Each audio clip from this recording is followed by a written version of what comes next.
A very good morning to all of you. Before we start the class, first of all, if I'm audible and visible, please give me a thumbs up.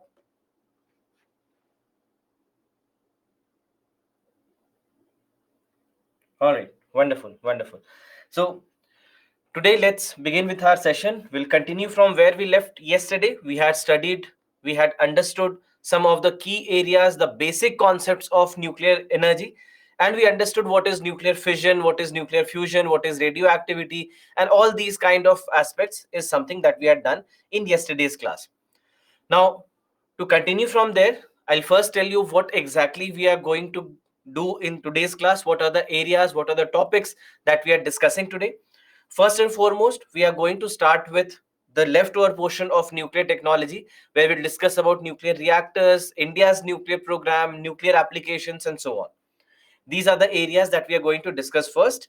Then, after that, we will start with our next chapter, and this next chapter is biotechnology. So we'll discuss about biotechnology, various aspects of biotechnology. Then after that, towards the third half of our class today, we'll start with our next chapter, that is nanotechnology. So nanotechnology will be there towards the end of the sessions today.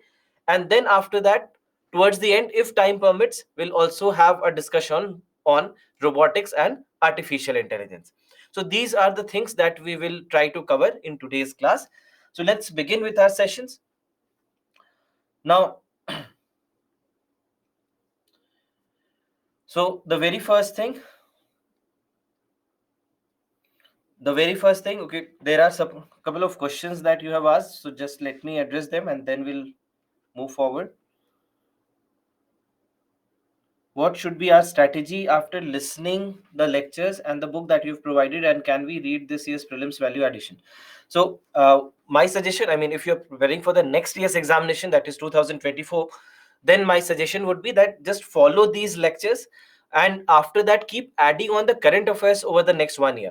All right, so prelims value addition series for next year perhaps will not be very important, but yes, it does set you context for some of the key aspects of the discussions around science and technology. If at all, I would suggest that there are two set of sessions that I had taken uh, just before the prelims. One set was there on YouTube and one was on your Byju's exam prep app. So I would suggest that you just go through those sessions. That will help you understand the most important science and technology topics of last 1 year. But more essentially, you have to build upon what comes in the next 1 year. All right, so that current affairs is more important, plus the lectures. As far as the books are concerned, in the first class I had said that NCRTs for class 6 to 8, this much should be read. Apart from that, even if you don't read any other book, even the book, let's say, that we had given, that can be used as an additional reading material. But other than that, I wouldn't even suggest. I mean, even if you don't study that book, I don't think that it will make a lot of difference, because everything important we are already covering in the lectures. The notes also are there in the PPTs itself. That's why there are too many things that I write on the PPT itself, so that it helps you while you revise, and the annotations add to that, so it will be more than enough, plus the additional reading material that you get apart from the class. I think this is enough. That if you follow this much, I think it is enough. So books, I would still say that it's optional, that if you have extra time, read it. If you don't read it, doesn't matter. All right. Okay, Soumya, you have done your graduation from biotechnology, so I'm sure that there will be topics where you know more than what I know, but I hope that I still am able to do justice to this part of preparation. Anyway, we'll discuss about that when we go there. So the next topic, let's start with. The next topic is nuclear reactor. Now, what we discussed yesterday, if you remember, we discussed about nuclear fission and fusion, where we discussed about nuclear fission, that we use uranium, and that is where we are getting the energy from. We are extracting or generating the energy from. And whereas when it comes to nuclear fusion is more about the future. Correct, it's more about the future, that something that we are trying to build, and maybe something that we will have in the coming years. And if at all it becomes a reality in tomorrow's world, we perhaps will see that the entire spectrum of energy usage will completely change forever.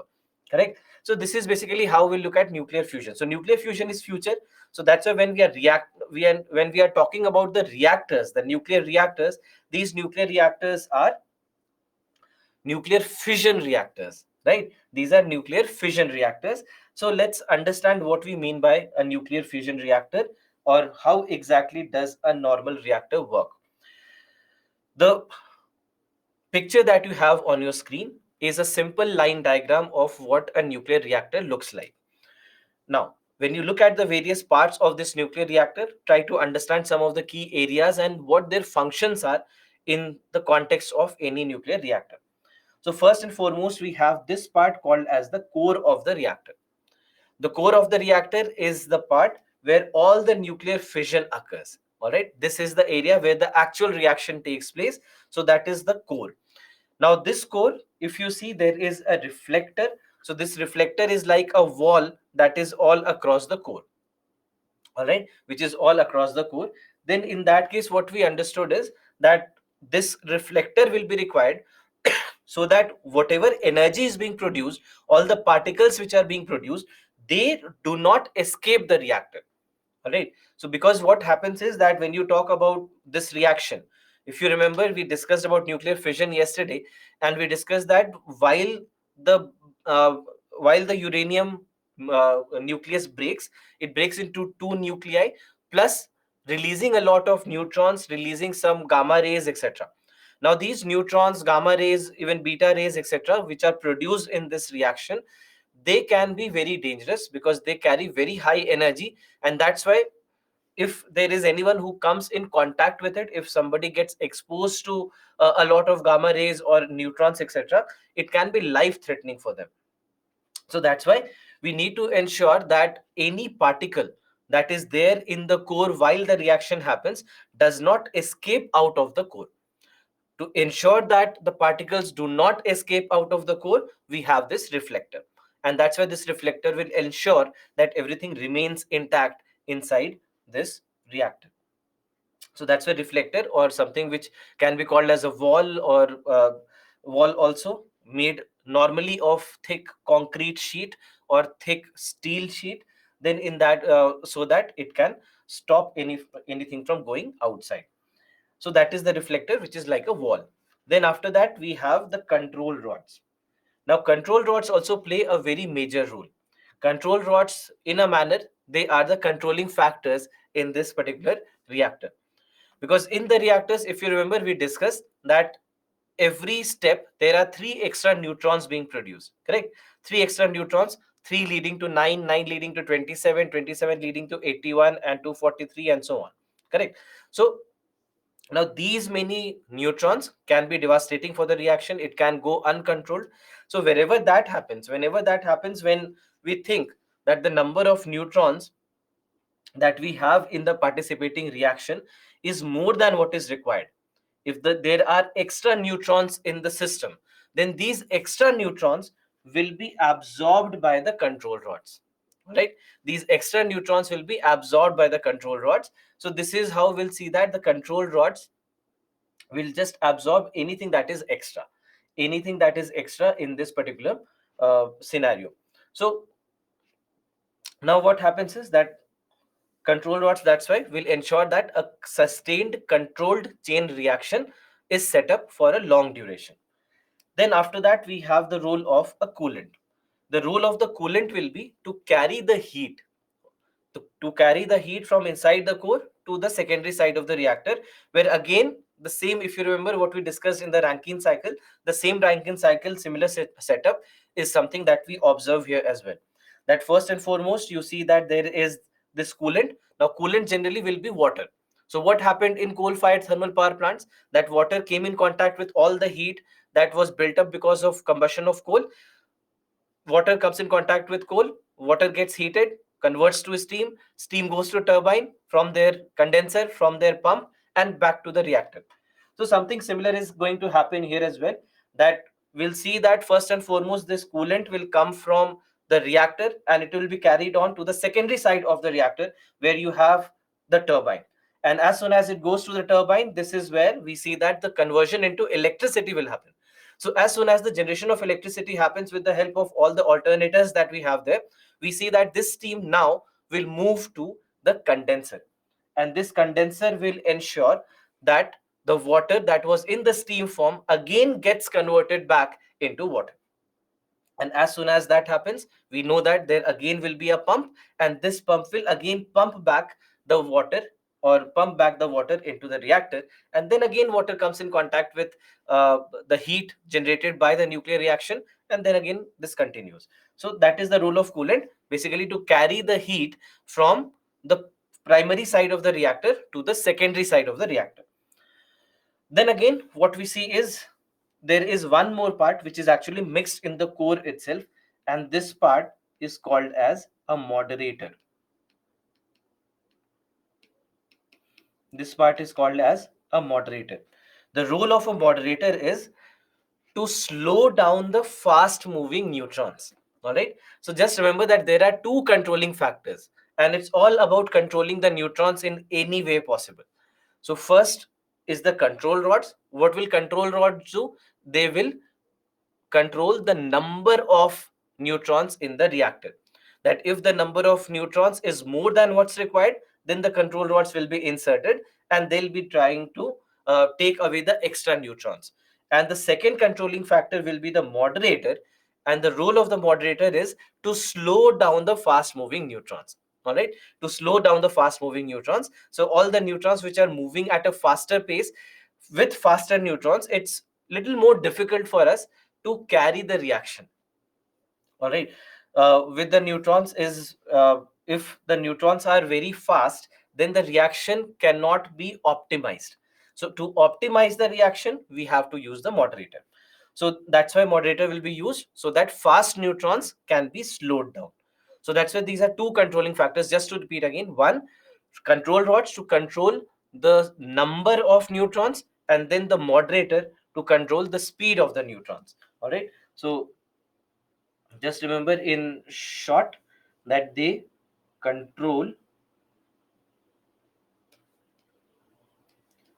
number of neutrons, and moderator would control speed of the neutron.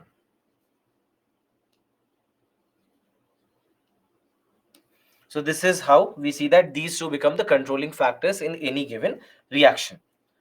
So just to summarize all these points that we have discussed, we have the reactor vessel. Reactor vessel holds the other reactor parts installed near the base of the reactor building. It has steel walls at least 15 centimeters thick. Then we have the core. The core contains the nuclear fuel, and that is why it is a part of the reactor where the fission occurs. The core is near the bottom of the reactor vessel. It consists mainly of the nuclear fuel held in place between an upper and lower support plate. All right, we'll see that in a diagram in the upcoming parts. Then we have the control rods. So control rods will contain elements such as boron and cadmium, and they would ensure, they would help control the chain reaction. Right, they would absorb the free neutrons, and they will help in controlling the chain reaction. And then after that, we have the moderator. So moderator is a substance that will slow down the neutrons. All right, normally what we see is that water could be used, carbon in form of graphite can be used. All these can be used as moderators. Then after that, we see that we have the coolant. The coolant basically can again be something like water or carbon dioxide, or even liquid sodium is used in certain cases. So in all these cases, these will be the fluids which will be used to conduct the heat well. But at the same time, it should be a material that does not easily absorb free neutrons. All right, because you have to understand this that if there are extra neutrons, we already have control rods to control the number of neutrons. But then again, let's say if the coolant is also made of a material that is capable of absorbing neutrons, then the number of neutrons in the reactor will be lesser than what actually is required. Correct. So then in that case, we see that coolant will also have a major role to play in this particular setup. Then after that, so these are the basic parts of a given nuclear reactor.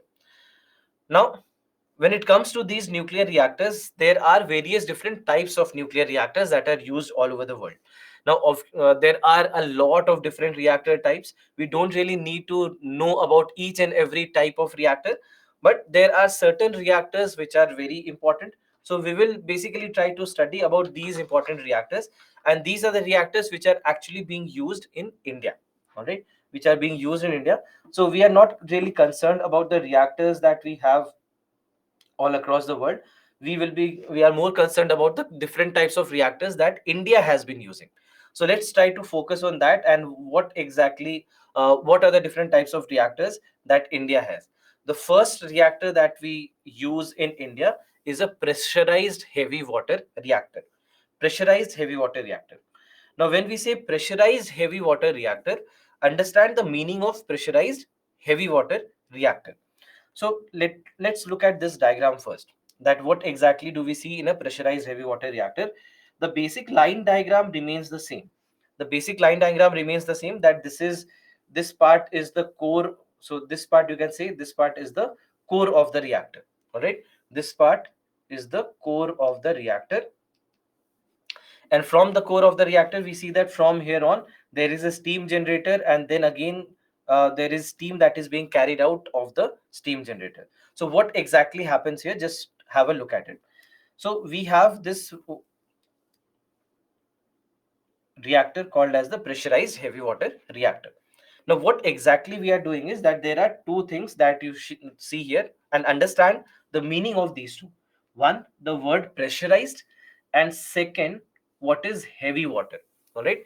Why pressurized and what is heavy water and why heavy water? So we have two questions to address. Why pressurized?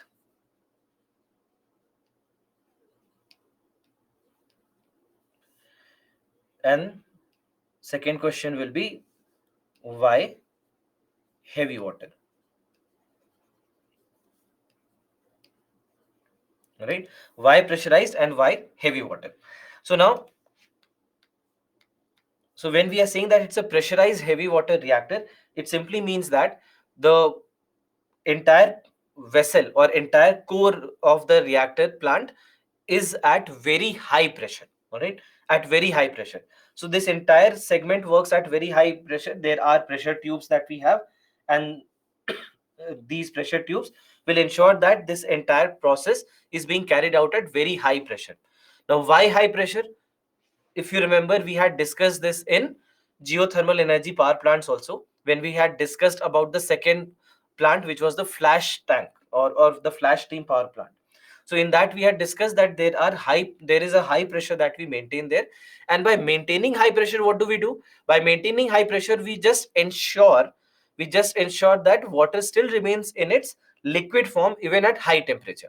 So something similar will happen here as well, that water still will remain at high temperature, will remain in its liquid form, even though there is very extremely high temperature which is building up here because of the nuclear reaction.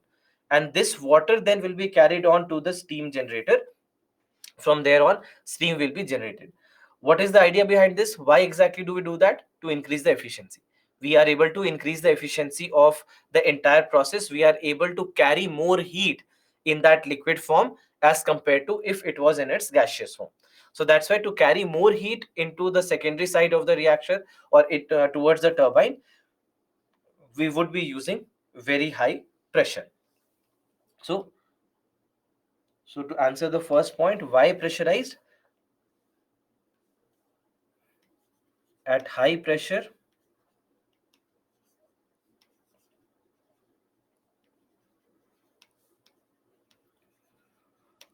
water remains in its liquid form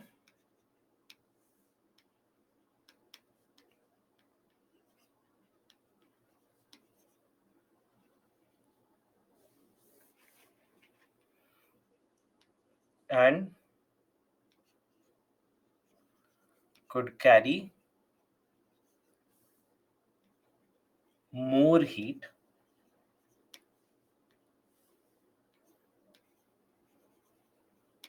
that is, it has a better efficiency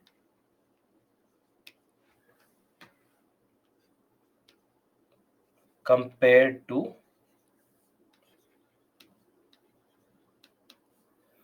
its gaseous form. All right, so this is why we would be using high pressure. All right, so that's why it's a pressurized reactor. Now the second question is, why heavy water? So first and foremost, if I ask you, what do you mean by heavy water? Anyone who can answer me? What is heavy water? What do you mean by heavy water?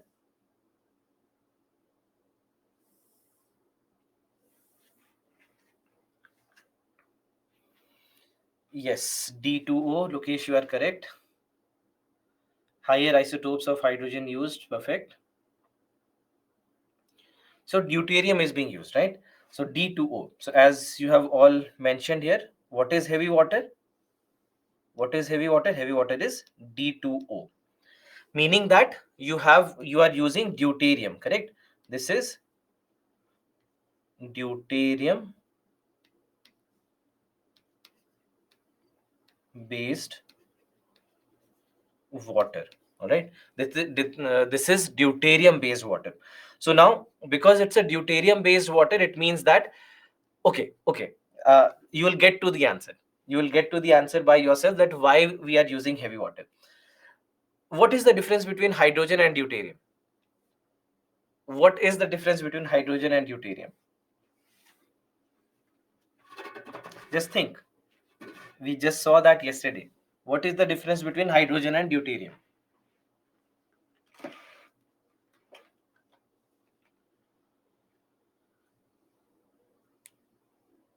Yes, absolutely correct. Lokesh, Shivanshu, you have given correct answers. Yes, of course, others also have, but these were the first two answers. So, deuterium has one more neutron, right? Right? That hydrogen, there is no neutron. Deuterium, there is one neutron, correct? So, this is what the difference is between hydrogen and deuterium. So, it simply means that deuterium has one extra, or let's say heavy water has one extra neutron as compared to normal water, correct? Now, this heavy water basically is going to be used as moderator and coolant. All right, this is going to be used as moderator and coolant. So because we are going to use it as moderator and coolant, don't you think we discussed about this as well? Just understand this, that no, will it not be easier for us to have something that already has an extra neutron, so that it doesn't absorb any neutron from the reactor core? If it was normal water, if it was normal water, then there is a room for absorbing neutrons. But with heavy water, because of this extra neutron, there is very limited room to absorb any extra neutron. So that's why, from this perspective, again, heavy water reactors will be better uh, suited as a coolant or even as a moderator, because they have an extra neutron. So the capacity to absorb neutron is reduced. In normal water, there still is a capacity to absorb neutron, because it is devoid of neutron. I mean, hydrogen at least is devoid of neutron. And in this scenario, in deuterium based water, that is D2O, heavy water, there is an extra neutron, and hence there is a limited capacity to absorb that neutron. And that's why it becomes better, or it has a better capacity, better efficiency as a as a molecule. And that's the basic reason why we do this. All right, so that's why heavy water, that's why we prefer heavy water. Then uh okay, so as I see, Avni, already you asked this question. So the next question would be, then why not T2? Why not use tritium water? If deuterium water has this better efficiency, tritium should have even better efficiency. The problem with tritium water is that it is highly unstable. It is highly unstable, and it very quickly decays into normal water. It quickly converts into normal water. That doesn't happen with deuterium water. It doesn't happen with heavy water. So that's why tritium water actually comes out as a byproduct, because there still is some room, correct? There still is some room. So that's why there are chances that in certain cases neutrons will be absorbed by heavy water, and ultimately we sometimes see that tritium water might come out as a byproduct. But very very less cases that happens. I mean, in very small quantity that happens. But in nuclear fusion it happens a lot. In nuclear fusion we see that it happens a lot, that hydrogen in the reaction, because of the neutrons etc which are extra present there, they actually convert some of the water into tritium water. But then tritium water is very highly unstable, quickly decays, and basically converts into normal water. So that's why D2O is at that fine spot, that neither it absorbs neutron, nor is it so unstable that you can't use it. All right. So that's why D2O. So deuterium based water, D2O, or heavy water, has one extra neutron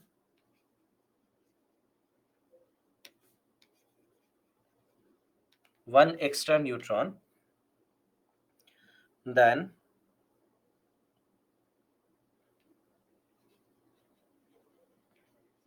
normal water, that is H2O.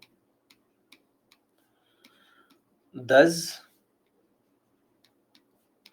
its capacity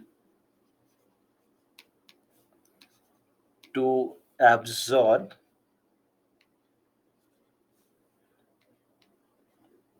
extra neutrons from the core is less or lesser. So that is why it becomes much more efficient, and it makes the entire system much more efficient in this particular scenario. So that's why it's a pressurized heavy water reactor. So ultimately, all the heat that we are getting from inside this reactor core, this heat, this will basically heat up water, that is heavy water, but heavy water will still remain in its liquid form. It will again go to this part where you have the steam generator. From there on, the heavy water will be converted into steam, and this steam will be then carried to the turbine. It will be carried to the turbine. From the turbine, it will be carried to the condenser.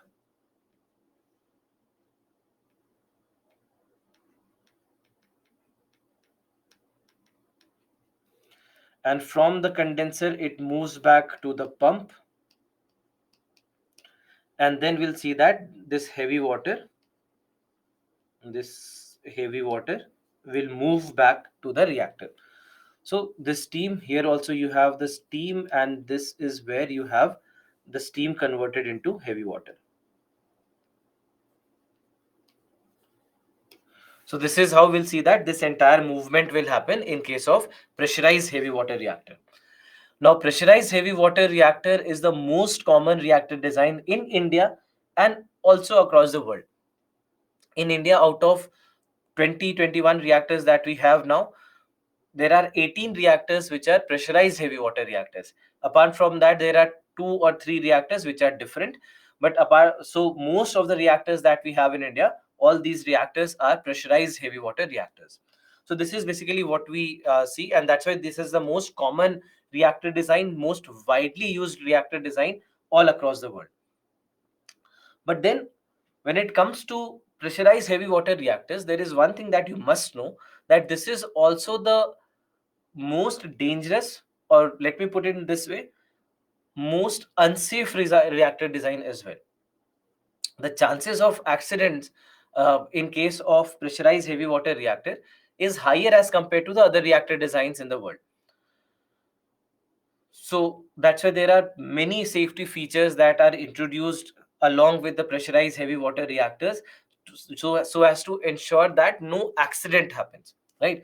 Because there has been a lot of fear, and especially when it comes to nuclear energy, you'll see that there is a lot of opposition to nuclear energy as well, that because of some of the instances of the past, when we understand what happened in Japan with atom bombs, the kinds of accidents that we have seen, like the cases like Chernobyl or 3 Mile Island case in the US, etc., or even in case of Japan.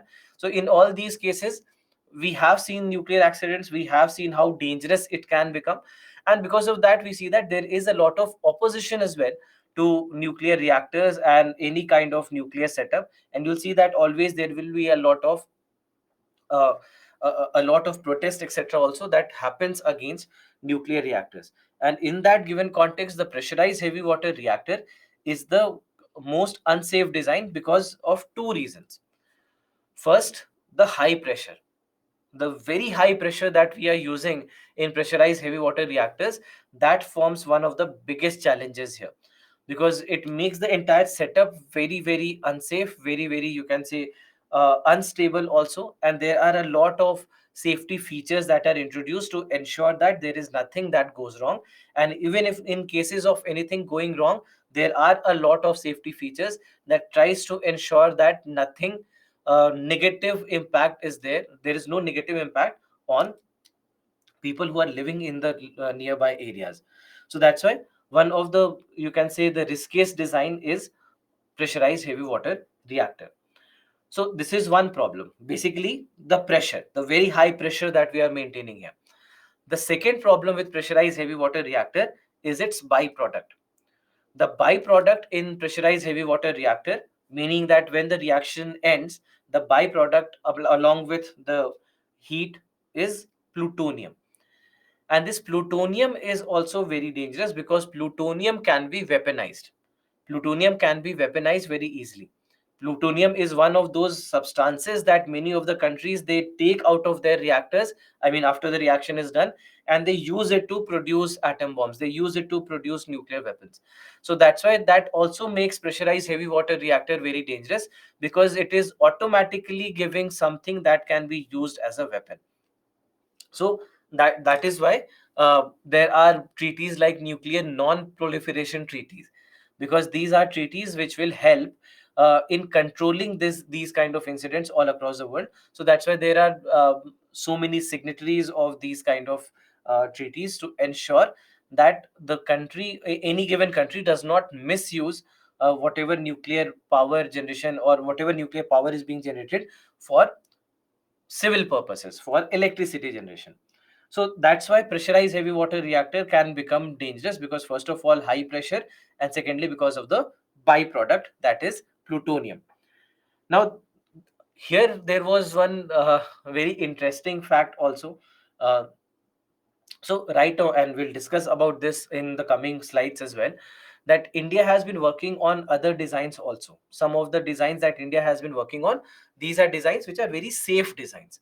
These are designs where weaponization is not possible, safety is not a concern. So these kind of, there is a particular reactor that we are working on called as the Indian molten salt breeder reactor. We'll discuss about it, just wait. So these Indian molten salt breeder reactors are supposed to be the safest nuclear power designs in the world, nuclear power plant designs in the world. So now in this particular scenario, what we have also seen is there was a report, and I'm not sure whether you have heard of WikiLeaks. If you have heard of WikiLeaks, you might know that there were a lot of sensitive documents, secret documents of the US that was leaked by WikiLeaks. And that's why there were a lot of things about what US does and what US has been doing, etc. Some of the things that could be unacceptable to the other parts of the world, all these things were there, and these things were leaked by WikiLeaks. One of the leaked documents also says that US knew about the molten salt breeder reactors in the 1950s itself. That in 1950s itself, US knew that there is one more way in which nuclear energy could be generated, and this nuclear energy generation would be very safe and any kind of accident free. But at the same time, it can't be weaponized, right? Molten salt breeder reactors can't be weaponized. There is no such byproduct that can be weaponized. There is no plutonium that is produced there. So even though US knew that this is a safe design, just because it could not have been weaponized, they did not use it. Unconfirmed reports, but this is what happened. That the very countries which have been working on these safe designs are the countries uh, which have always been in the midst of any discussion, India and China. That these are countries which are actually working on safe designs and not thinking about weaponization.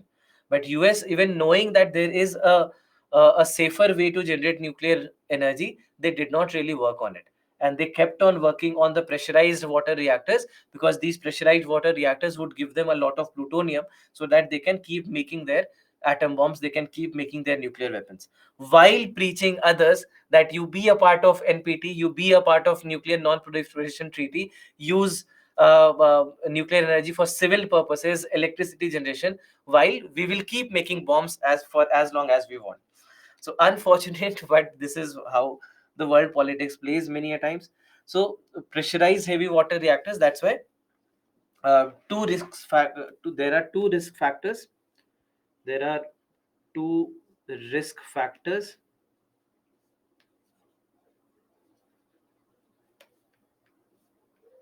First is the very high pressure.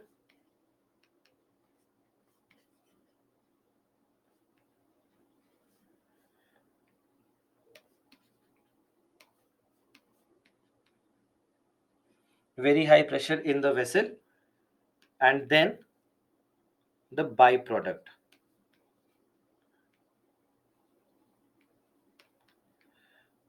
The byproduct, which is plutonium,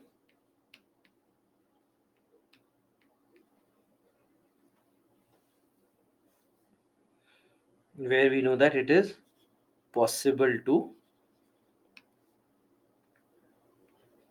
possible weaponization.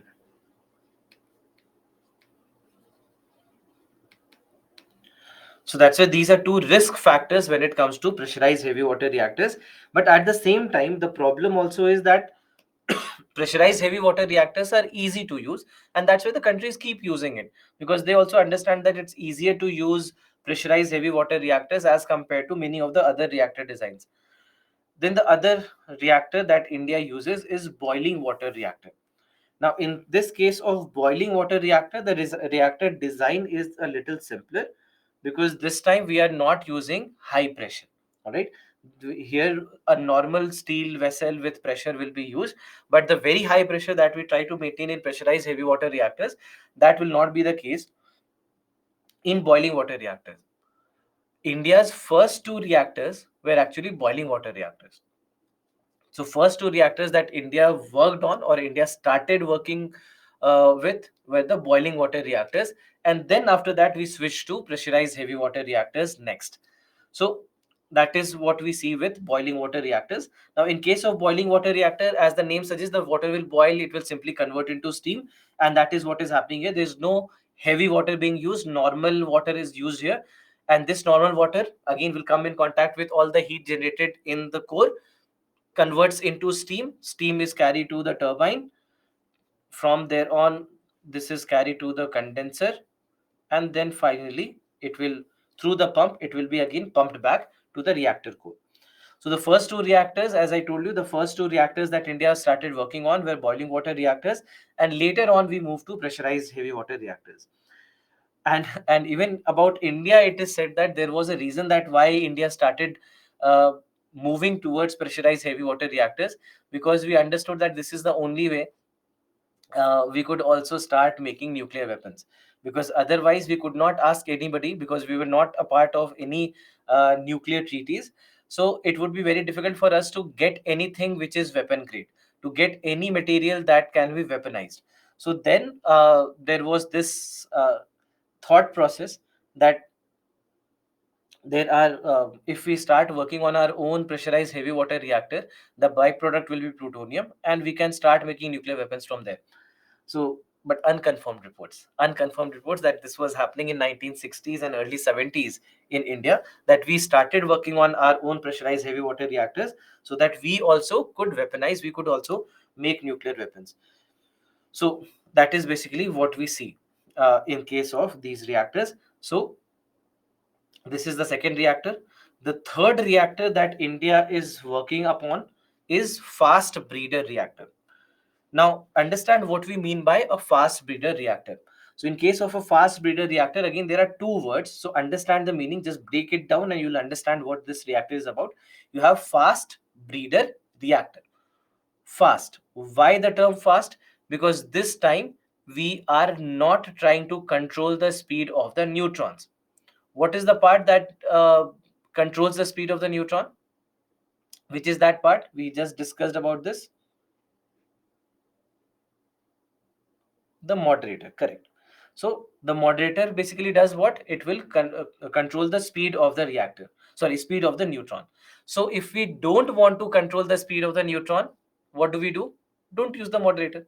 So this is the reactor design in which moderators are not used. We don't use any moderator, and we let the neutron be at very high speed. Then The second word is breeder. Why the term breeder? The term breeder is used for a very special purpose. The reason is that this is a reactor in which we get more byproducts than reactants. Meaning that if you have used 100 grams of uranium, you are getting 150 grams of uranium. So although we don't use uranium here, we use plutonium. So with 100 grams of plutonium, we are getting 150 grams of plutonium. So the extra plutonium that you are getting, reuse it. So this is a cycle that becomes kind of a self-sustained cycle, fast breeder reactor. So that's why the term breeder is being used, because we ultimately see that the amount of fissile material that it produces is more than the amount of fissile material that was consumed in the operation. All right. So amount of fissile material consumed is less. Amount of fissile material that you get out of the reaction is more, and that's why the term breeder. Because what is breeding? Breeding is reproducing, where you reproduce the offsprings and you keep on increasing the number of that population. So something similar is happening here. That less of material is producing more of material, and hence the name breeder. So now fast breeder reactors are very, very essential reactors, very important reactors, considering the future of nuclear energy. Because if we have enough of fast breeder reactors and we replace all the older reactors with fast breeder reactors, in a manner will become self-sustained. Will start becoming self-sustained and will not be dependent on many of the things that we are on. But that's not easy. If that was easy, the entire world would have done that by now. First and foremost, understand this, that here we don't use uranium, we use plutonium. Now plutonium is not a natural element. All right, plutonium is not a natural element. It's not like uranium that you find it inside the earth's crust in mineral form and you then purify it and use it. Plutonium is an artificial element which in a manner you can say is produced whenever nuclear reactions occur.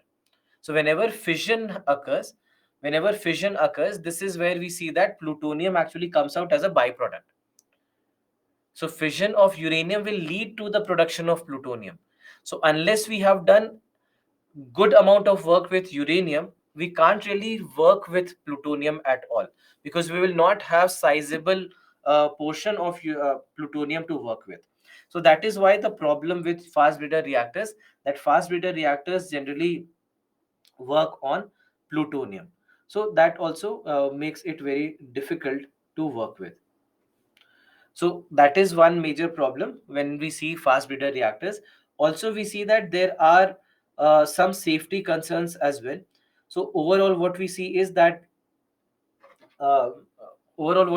that fast breeder reactors are supposedly not very safe, and that's why again there are various safety measures, there are various safety instruments that we use to ensure that the fast breeder reactors uh, would be able to function well.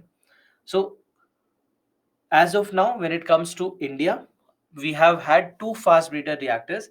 There is the first fast breeder reactor called as the fast breeder test reactor. Fast breeder test reactor. All right, fast breeder test reactor. This has been in operation for quite some time now, almost like 2 decades it has been in the operation, and we have learned a lot. We have been able to understand these fast breeder reactors a lot better because of this. Now apart from that, there is one more fast breeder reactor that we are building right now, which is the prototype fast breeder reactor. Prototype fast breeder reactor. Now, this prototype fast breeder reactor is the next fast breeder reactor that we want to use. It has been under construction for quite some time now. I mean, there was recently, that is last year, a question was asked of the government that where is the fast breeder reactor? What is happening? Uh, uh, what is the current condition of the fast breeder reactor? What is the current status? When are we going to be ready with these reactors? So the government said almost done, maybe in a year or two. So almost maybe in perhaps a couple of years we might be ready with this uh, with this reactor, but right now we are not ready. So this is basically what was said by the government last year. The problem is that this is more or less something that is being said for the last 10 odd years. I mean, the government's changed, the answers in the parliament hasn't. That back in 2012, 2013 also, when the same question was asked of the previous government, they also said couple of years from now we should be ready with the fast breeder reactors. And again last year also with the current government also, when the same question was asked, they also said couple of years of time we might take, we are almost ready. So that's why I'm saying that the government's changed but the answer did not. The reason is, what we have understood is that the reason has been safety concerns, that although the reactor is ready, the scientists are still not 100% convinced about the safety of this reactor. So that's why they are trying to ensure that these reactors are as safe as possible before it goes into the operation. So that is the reason why they are still holding on, because they want to first ensure the safety of the reactor. And once they understand that it is safe enough to go into the domain, commercial domain, they perhaps will be happily starting the operation of this reactor. So this is basically what we see with the fast breeder reactors. And that's why this is the update that fast breeder test reactor has been functional for like 20 odd years. Prototype fast breeder reactor is under construction, or it is believed that construction has completed. They are just trying to fix all the safety concerns that they have with this reactor. As soon as that is ready, this reactor will also go in operations. So this is what we are expecting out of the fast breeder reactor. All right, so first and foremost, they don't use moderator, and therefore most of the fission produced are produced by fast neutrons. And then after that, the name breeder is used because it produces more amount of fissile material than it consumes in operation. So that is why it means that it generates more new fuel than the fuel that it spends. So that's why fast breeder reactor. Now this is a typical diagram of fast breeder reactor. You don't have to get worried looking at this particular diagram. The basics are the same, that you have the core here, right? You have the core, you have the control rods. Control rods will be inserted whenever you have extra neutrons, and then there around you have sodium. So here we see that the coolant basically is the liquid sodium. Liquid sodium is used as coolant in this case. So again, from here on, this will also go to the steam generator, goes to the turbine. From there again, from here on, liquid sodium will be pumped back into the reactor core, and this continues, correct? This continues in a very simple manner. So overall it's nothing very different from what we have seen, just that this reactor might look a little overwhelming for you, but don't worry. I don't think that you'll have to make all these complicated diagrams in the examination. Just the block diagrams, just the block diagrams to represent all the key parts of the reactor should be enough. All right, so that's why just understand each and every points that connect in a given reactor. That will be more than enough for you. Now, while we discuss about all these reactors, there is India's nuclear program, the context because of which we are discussing all these things, that what exactly do we see in India's nuclear program, and how exactly have we been planning our nuclear program. Now, India's nuclear program is many a times also called as India's three-stage nuclear program. It is called as India's three-stage nuclear program.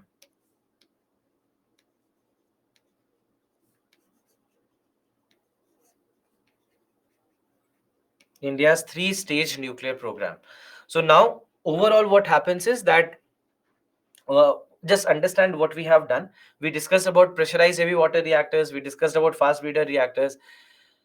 All of these things that we are using, all of these reactors that we are using, it's not only for electricity generation. Yes, their purpose, of course, is electricity generation, but there is a bigger purpose also that they serve. And this bigger purpose is India's nuclear program. Now, understand this India's nuclear program will basically we have to address two questions. What is India's nuclear program, and why this program? All right, why this program? So, why this program and what is this program? These are two questions that we need to answer. So, first and foremost, why this program? First question is why this program? This program is mainly to for India to start using thorium instead of uranium as the nuclear fuel. All right. So the answer to why is to use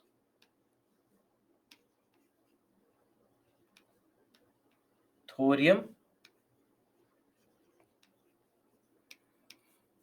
instead of uranium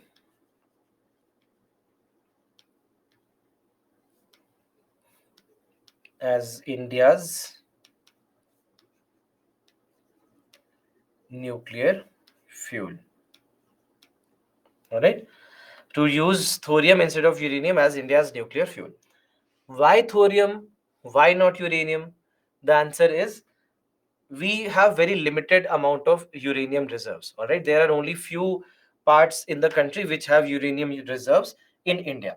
All right. So now, but when it comes to thorium, we have abundance of thorium. When you look at the estimates of thorium reserves of the world, you will find that India comes in the top 5 countries of the world as far as thorium reserves are concerned. Some of the reports will also tell you that India has the second highest reserves of thorium after Australia. So some will say top 5, some will say second highest. I want to believe second highest. I would really appreciate that. So let's say from that perspective, some of the reports do say that India has the second highest reserves of thorium in the world after Australia. So we have abundance of thorium, and that's why if we understand how to use thorium for nuclear reaction, if we are capable of using thorium for the nuclear reactors, then in that case it solves our problem to a great extent. Because right now the uranium that we are using, we import that uranium, and importing uranium is not that easy because everybody understands that uranium can be weaponized, and everybody also knows that India is advanced enough in technology to weaponize uranium. All right, we know that we are peaceful country, we know that we are not going to launch a nuclear attack on any country. This has been the setup, this has been the thought process of the country always, whatever government it has been. So that's why these policies ensure that India will not be the aggressor. All right, India will not be the aggressor, and that's why especially in case of nuclear weapons will not be the aggressor. But obviously anyone who is giving you uranium will have this concern, right? They'll have this concern that what if not today, maybe 50 years from now, maybe 100 years from now, who has to say what happens in the future of a particular country? So what if it becomes an unstable country like, let's say, Pakistan or Afghanistan in the future? Who then in that case what happens then? So there are all these concerns that many of uh, the countries would have. So that's why getting uranium is not that easy for government, and that's why you'll see that there are so many civil nuclear deals that we also signed between 2008 to 2016. That started the process started with Dr. Manmohan Singh, and it also carried on with Sri Narendra Modi as well. So that's why we see that this process continued. The India's, basically you can say, the India's strategy did not change with nuclear energy, even though the governments changed. So that's why there are so many civil nuclear deals that we kept on signing. We signed it with the US, with Canada, with Australia, with the Central Asian countries. So we signed with all these countries which can potentially supply us with uranium for electricity generation. So all these things will not be dependent on when thorium becomes a reality, and we have abundance of thorium, and as I told you, second highest reserves of thorium in the world. The problem with thorium, it is not directly usable. If you remember, we discussed yesterday that uranium 235 is the only naturally fissile material. It is the only naturally fissile material, meaning that it is the only material, only element which is naturally capable of undergoing fission, which is naturally and capable of undergoing fission. So that's why thorium directly is not capable of undergoing fission. So then in that case, what then happens is that we have to take certain steps to ensure that thorium can be made fissile. All right. So what we understand is that although thorium is not fissile, but we can make thorium fissile. So this is the entire process that we are using. this, when we say India's three-stage nuclear program, we are using these three stages so that by the time we are in the third stage, we will start using thorium as uh, we will start using thorium in place of uranium as our nuclear fuel. And that is why India's nuclear program has three stages, starting with pressurized heavy water reactor, then fast breeder reactor, and then in the third stage, thorium based reactors. So just look at this particular picture to understand what exactly the plan is. The plan the plan is to first start with the conventional nuclear reactors, where you have the pressurized heavy water reactors, right? We have the pressurized heavy water reactor here, where we use natural uranium. We are using uranium 235 in this particular case. And with the help of pressurized heavy water reactor, we see that there will be a lot of plutonium that we produce. And this plutonium that we are producing, this plutonium acts like a fuel for the second stage of the reaction. And as you see that this will produce more of plutonium. The byproduct also will be plutonium, so it will produce more of plutonium. At the same time, if you see here, thorium is being introduced. All right, thorium is being introduced. So thorium basically here is not being introduced as a fuel, but this is a process called as irradiation of thorium.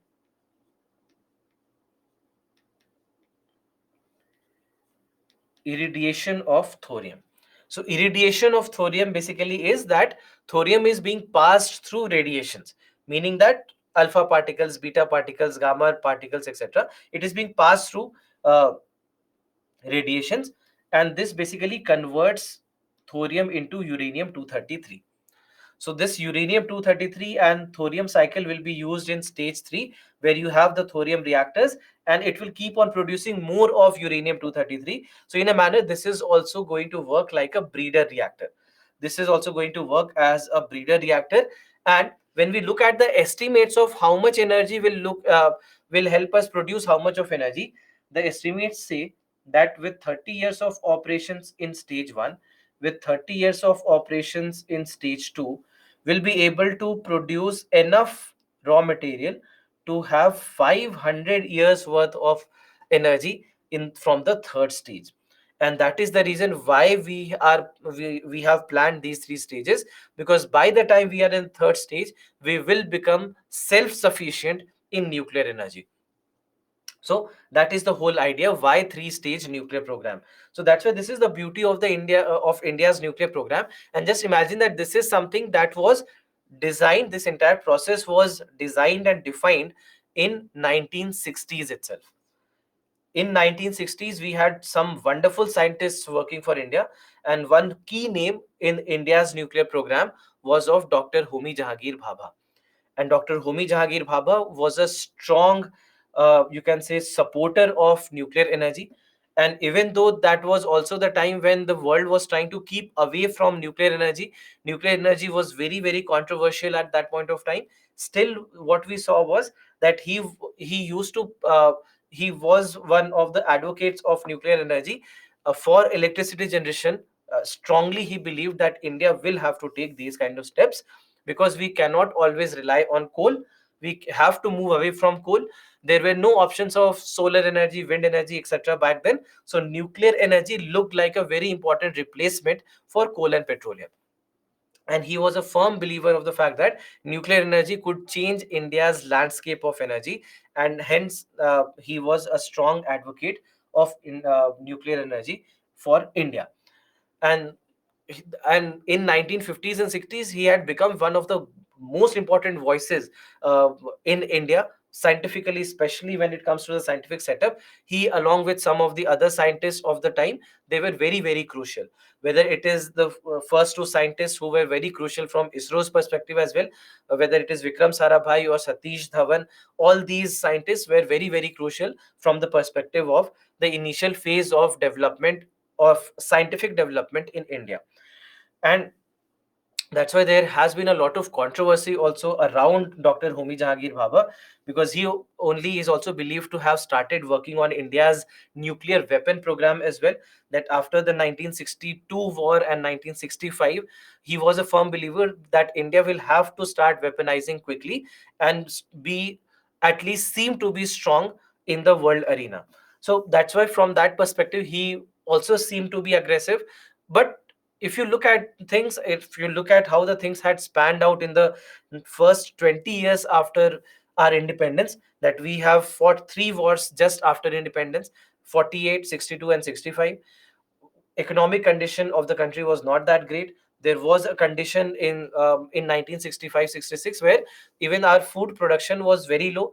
The food supply to common Indians was also not up to the mark. So there are all these issues that we were facing at the time, just 20 years after independence. And from there on, we have done commendable job to grow to a place where we are right now. So some of these key steps that had been taken during 1960s were very, very special. And that's why, as I told you, that he also had become some a kind of a controversial figure as well, because there were a lot of reports that were being published by the US and the European countries, that how India is moving very fast and aggressively with nuclear technology, and that India needs to be checked, that they need to check India from moving into these kind of directions. And that is where we see that internationally how US also starts to play from Pakistan's side, supports Pakistan in even knowing how what Pakistan is and how Pakistan is, just to put a check on India's development or India's growth. These were the kinds of steps that were they were taking. And even unfortunately, we lost Homi Jahangir Bhabha very early. He died in a plane crash. He died in a plane crash. I think it was 1967 when he lost his life to an accident. And there is controversy uh, on his death as well. There are many published reports, many articles, etc., which claim that this accident was not a normal accident, but it is something that was orchestrated by the US, the CIA. So just because uh, they wanted to take him out of the equation. I mean, sounds harsh while saying it, but this is basically what they were thinking back then, that India is moving very fast, and these are some of the names that are doing very well for India, and India could be in the race in the world if these kind of people uh, exist for India. And that's why some of the reports also claim that the accident that happened in which he had died was not a normal accident, but something that was actually arranged by the CIA. Whether that's correct or not, we'll never know. Perhaps we'll not know about that, but there are reports about this as well. But overall, he set up a stage for India where all these three stages were designed, or entire nuclear program was designed, and the scientists after him, they kept on taking the work forward. And today what we see is that we do have the first stage working wonderfully well, and we have been adding to that setup also. We have been adding to that setup. We have been doing a lot.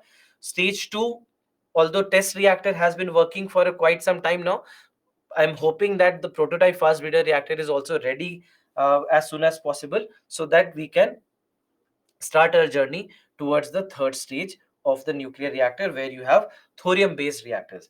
So in these thorium based reactors, what we see is that there are again multiple types of nuclear reactors that right now India is working with, and especially here the role of BARC, or Bhabha Atomic Research Center, is very, very crucial. So first reactor that we are looking for here is advanced heavy water reactor.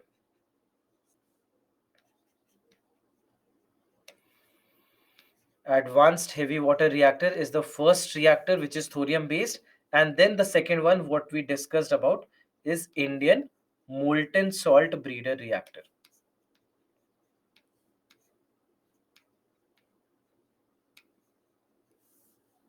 Indian molten salt breeder reactor.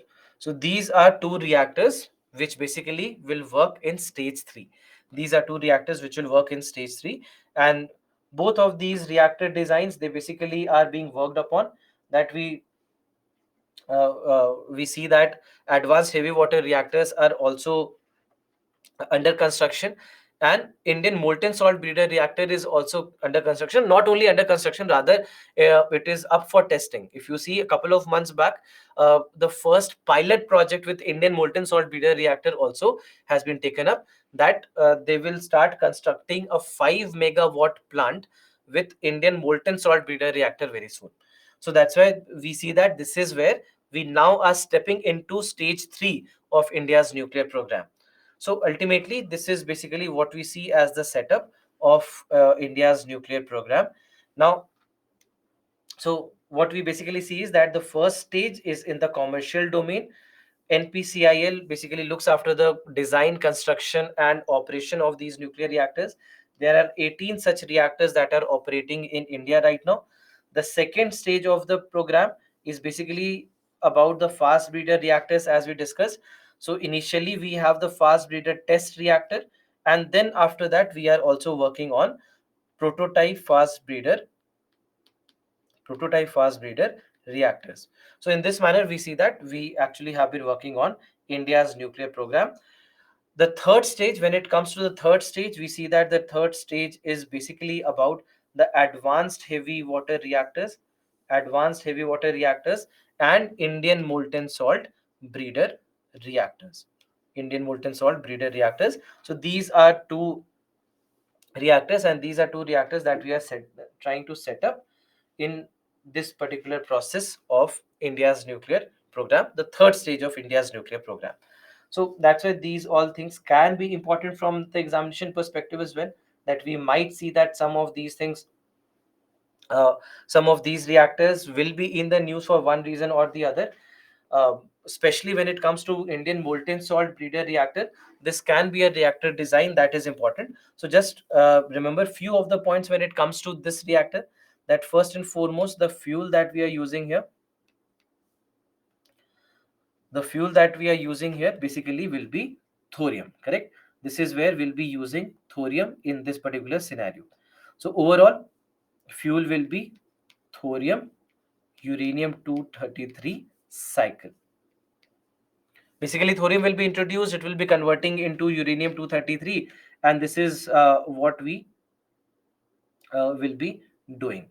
So overall, this becomes important from that perspective. Then apart from that, when it comes to the other parts of the reactor, we simply see that this being a thorium based reactor, if you talk about, let's say, what exactly are we using as moderator or coolant, then in this scenario what we see is that this becomes a very crucial reactor, because the way it functions, I mean, these are a bit technical aspects of what we are discussing. One of the ways that why I'm saying is that it becomes a safe reactor design. The safety is mainly because of the molten salt. When we are talking about the molten salt breeder reactor, because here what we see is that there are fluoride salts which will be used. There will be fluoride salt which will be used, and this fluoride salt that we are using here, this we see that this is something that will help in making it much safer. Because normally what happens is that any kind of salt, I mean, any kind of salt, even if you just think of the common salt that we use in our daily lives, it is in a crystalline form, correct? You never see that in its liquid form. It will be in a solid form for up to a very high temperature, and after that it is in its liquid in it, then in that case it can change its form. So overall what we see is that in this particular scenario, the reactor, because of the salt that is being used, the reactor becomes safe, because leakage etc wouldn't happen here. Leakage wouldn't happen because as soon as the temperature decreases, because at very high pressure, very high temperature, it will be a molten salt. But as soon as these conditions are not met, when the conditions, or let's say the temperature starts to fall, it will quickly solidify. The salt will quickly solidify because it is not used to being in the liquid state up to a very very high temperature. So that's why if there is even a small change in temperature, a small decrease in temperature because of uh, external factors, it will quickly stop the reaction from occurring, because of this crystalline form of salt that will be built up. So that's why, because of this fluoride salt that will be cycled through this entire process, we see that Indian molten salt breeder reactors become crucial. So that's it. This is basically what we see in India's nuclear program. So just remember, there are three stages. Why three stages? Because we want to use thorium. Why do we want to use thorium? Because we have very high or very large amount of thorium deposits. And that's why we had designed these three steps, because first and foremost, to get thorium to work, we needed plutonium. To get plutonium, we needed uranium. So that's a uranium based power plants we start with, moving on to the plutonium based power plants, and then moving on to the thorium based power plants. So then in that case, ultimately we are designing this entire pathway so that we become self sufficient here.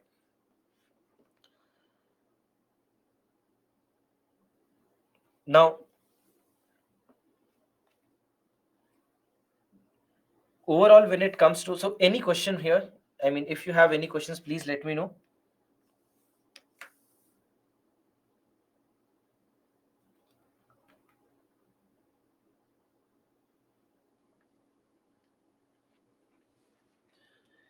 This delay is because of normal administrative delay, or that government wants to take the blame in the case of mishappening. So I mean, partially yes, because when it comes to nuclear energy, everybody tries to be safe, because there are so many controversies around nuclear energy all the time that everyone wants to play safe, and there are so many so much of opposition also across the world, throughout the world, against nuclear energy, about the safety concerns of nuclear energy. So because of that also, we know that every government always is also on a back foot because of that, because until they know that they have ensured the safety of nuclear reactors, they can't really go in the commercial domain. They don't want to create this controversy. So partially that is correct. Partially the fact also is that we want to be ready, because this is going to be a big power plant, a 500 megawatt power plant that India is designing. So once it is in operation, it will be in operation for a very long time. And nuclear reactor design always is a very difficult design. So any new concept or any new reactor design takes a lot of time to implement. So that also partially has been the reason. So yes, partially the reason also is that the government always will be on a back foot, whatever government it is, whether this government or the previous government, they'll always be under pressure because of these issues. And secondly, they'll all, I mean, there is a natural responsibility also that they have here. Why don't we use thorium? We discussed about this, that thorium can't sorry, tritium, we can't use tritium water because it is very highly unstable. That's why we don't use it. How to tackle questions of mains, such as impact of space technology and socio-economic conditions of India. We had actually discussed this question in the last class, about what kind of questions have, what kind of answers have to be written in all these cases. So you can refer to what we had discussed at the end of the chapter in the last class. The full form of ISMBR, it is Indian molten salt. It is not ISM, it is IM, Indian molten salt breeder reactor. Fluoride salt, what is fluoride salt is used as? So fluoride salt here, basically we use fluoride salt, you can say, as a coolant, but not only as a coolant. Basically it's a circulation that we a heat exchanger circulation is what is produced by this fluoride salt. So oversimplifying it, you can say that it is coolant.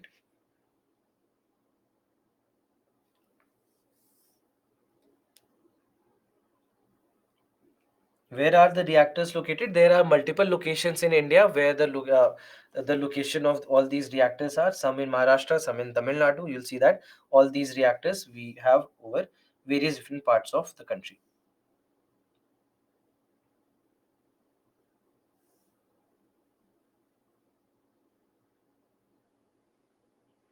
Which states have more thorium?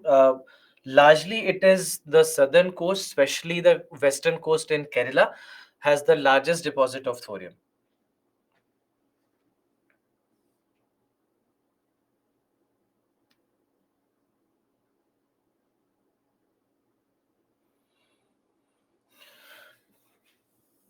Right? Understood?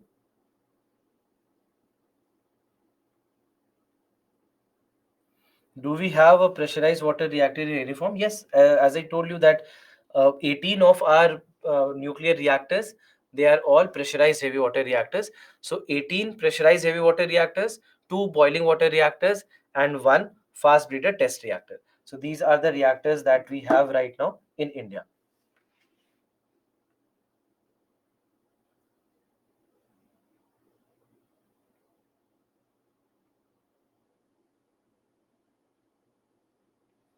Right, so this is basically what we see. And even, I mean, if you talk about the future, there is advanced heavy water reactor, and then there is the Indian molten salt breeder reactor also, where there is a 5 megawatt Indian molten salt breeder reactor, which is located at Vishakhapatnam. And we see that this is also something that they are working upon as a pilot project. So overall, all these things are basically being considered currently.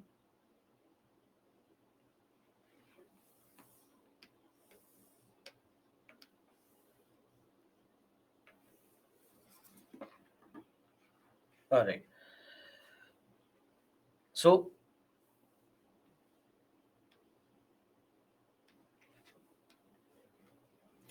the next topic that we have is nuclear fuel cycle. Now, nuclear fuel cycle is a simple topic. Just understand this, that how exactly the entire journey of a fuel is. That is what nuclear fuel cycle is.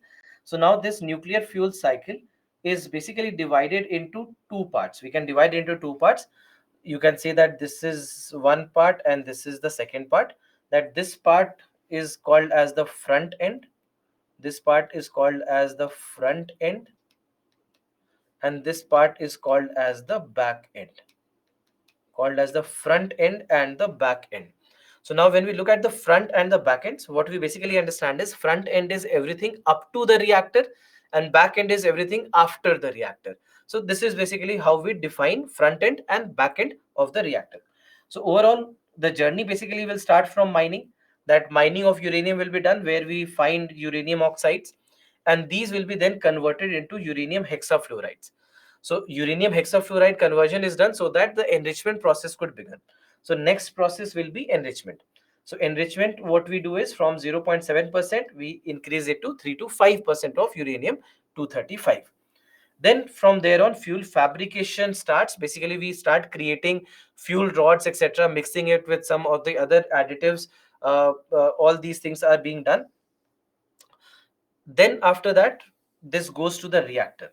So until this point, this fuel rod going into the reactor, this is called as a front end. And then after that, in the back end, first and foremost, the used fuel will go for storage. From there on, whatever is completely waste will go for disposal. If not, reprocessing will happen. So reprocessed uranium again will go to the same process, and plutonium also will take another process so that it can also be reprocessed. And then the waste that is left over, there the process of vitrification is carried. So vitrification process is nothing but conversion of all these waste sorry, conversion of all these waste into small pellets, all right, into small glass pellets. So that is called as vitrification. Vitrification is done with the help of certain glasses, like borosilicate glasses are used, and these borosilicate glasses are leach proof, that they do not decompose easily. They'll be there for a very very long time. So the nuclear waste that can be radioactive, they can be captured with the help of vitrification, and then finally disposal happens. So this is basically what we call as the nuclear fuel cycle. That there is the front end of the cycle, starting from mining going up to the fabrication of the fuel, will be called as the new front end of the cycle. And in the back end of the cycle, there are two processes. One is fuel reprocessing, and then nuclear waste management. Nuclear reprocessing, or rather fuel reprocessing, will be about reprocessing the leftovers, and if we can extract something out of these leftovers. And then nuclear waste management. So in case of nuclear waste management, I'm not going into the details of nuclear waste because that's a topic for your pollution chapter in environment and ecology. But we understand that radioactive waste can be very dangerous, right? It can be very dangerous, very harmful. It can just burn through the skins and tissues, cause cancer, cause various different problems. So there are, whatever waste is generated out of this entire process, we classify this waste into two parts. One that we call as low level waste, and another one which we call as high level waste. So low level waste basically is the one that is not very harmful, which does not have a lot of radiations. So that's why there is no radioactive pollution that they might lead to. So that is called as low level pollution. And then on the other hand, we have high level pollution. High level pollution basically, sorry, high level radioactive waste. High level waste basically are the ones which are radioactive. All right. This is the waste that is radioactive. So that's why it can have very severe negative impact for human health and the environment. So that's why they have to be very well managed. And for them, we see that they are ultimately solidified into leach resistant form such as borosilicate glass. And hence the process of vitrification will be carried on for them. Right, the process of vitrification will be carried on for them. So this is basically what we see with regards to uh, how the disposal happens. In India, there are certain places, there are certain units that will be kept aside so that all the nuclear waste can be actually stored and dumped there. And these are also areas which are guarded so that any kind of leakage or mishap can be avoided. Now, lastly, we need to have a brief understanding of the applications of nuclear technology as well. Some of the areas of application. So, application wise, one key application that we have understood is electricity, correct? And perhaps the most important use of nuclear energy is electricity, whether it is through fission or whether in future perhaps it could be through fusion. But electricity generation has been the most important use of nuclear technology. But apart from that, we do find that there are various different sectors in which nuclear technology can be useful. So for example, there are agricultural applications. They can be used in soil management, water management, pest control to ensure food safety. Basically what we do is that we used we use controlled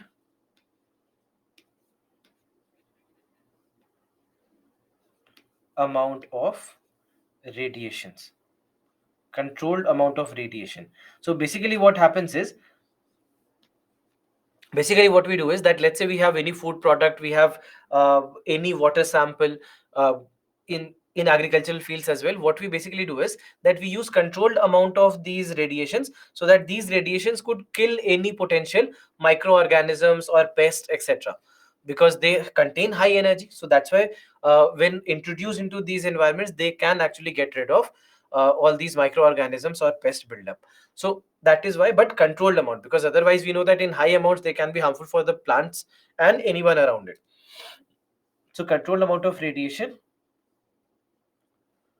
to which is used against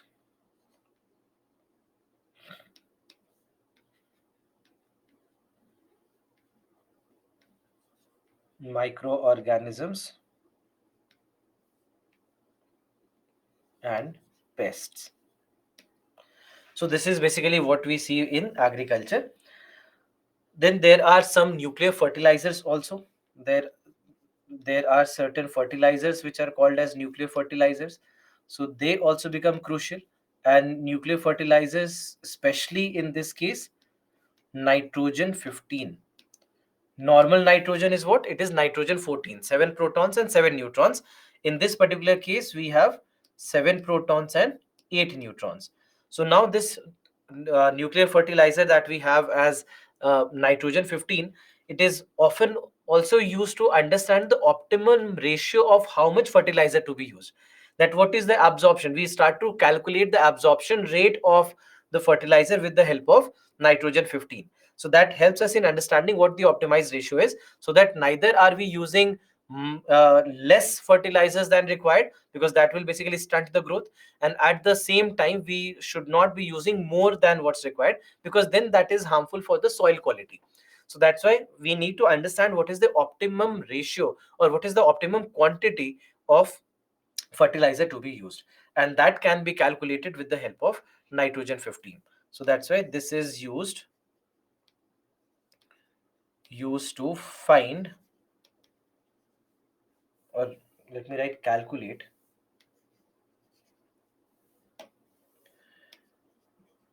used to calculate the optimum amount of fertilizer to be used. All right. So this is what we see with nuclear fertilizers. Then it can also be used in carbon dating. So we basically use carbon 14 to find out the age of something which is ancient, any ancient artifact, etc. We can find its age with the help of carbon 14. So carbon 14 can find out the age of anything that is up to 50,000 to 60,000 years. So it becomes very, very crucial. And we basically, how exactly we do that is also simple. That in general, uh, any organic form, a plant, animal, humans, everyone is made of carbon. And this carbon has a ratio of carbon 12 to carbon 14, where largely it is carbon 12, small amount of carbon 14. But then when that organic form dies, then carbon 12 starts to be, carbon 12 becomes stagnant. All right, because now there is no further metabolic activities, no further nutrition, etc. So carbon 12 then becomes stable, but carbon 14 is radioactive.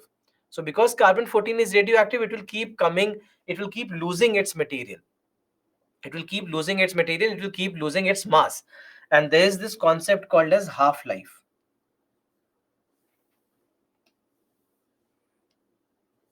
There is this concept which is called as half life. So half life basically is the time period in which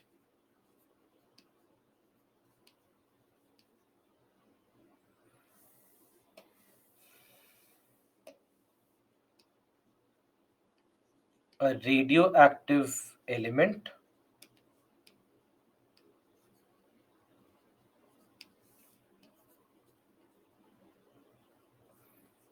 becomes half of its original mass. So this is called as half life. All right, this is called as half life. So in this scenario, we see that half life is when, if you had 100 grams of the sample, in how much time does it become 50 grams, then in how much time does it become 25 grams. So the time that it takes for reducing to half of its original mass will be called as half life. So on the basis of that half life, we can actually calculate what could have been the original amount of carbon 12 to carbon 14, and hence the age could be found with the help of carbon 14. Then after that, in also improving public safety, we can make the use of nuclear technology. So we see that it can be used in pacemakers, in smoke detectors, in even criminal investigation. Nuclear materials are used, radiations are used in making non-stick frying pan, etc. We see that nuclear radioactive elements, basically they can be used in those scenarios as well. So there are multiple different ways in which we can make the use of nuclear technology, or you can say in a manner all the radioactive elements. Then after that, in industrial applications also, we see that we can make the use of all these nuclear radioactive elements. For example, there is something called as non-destructive testing, which tests the strength of a material.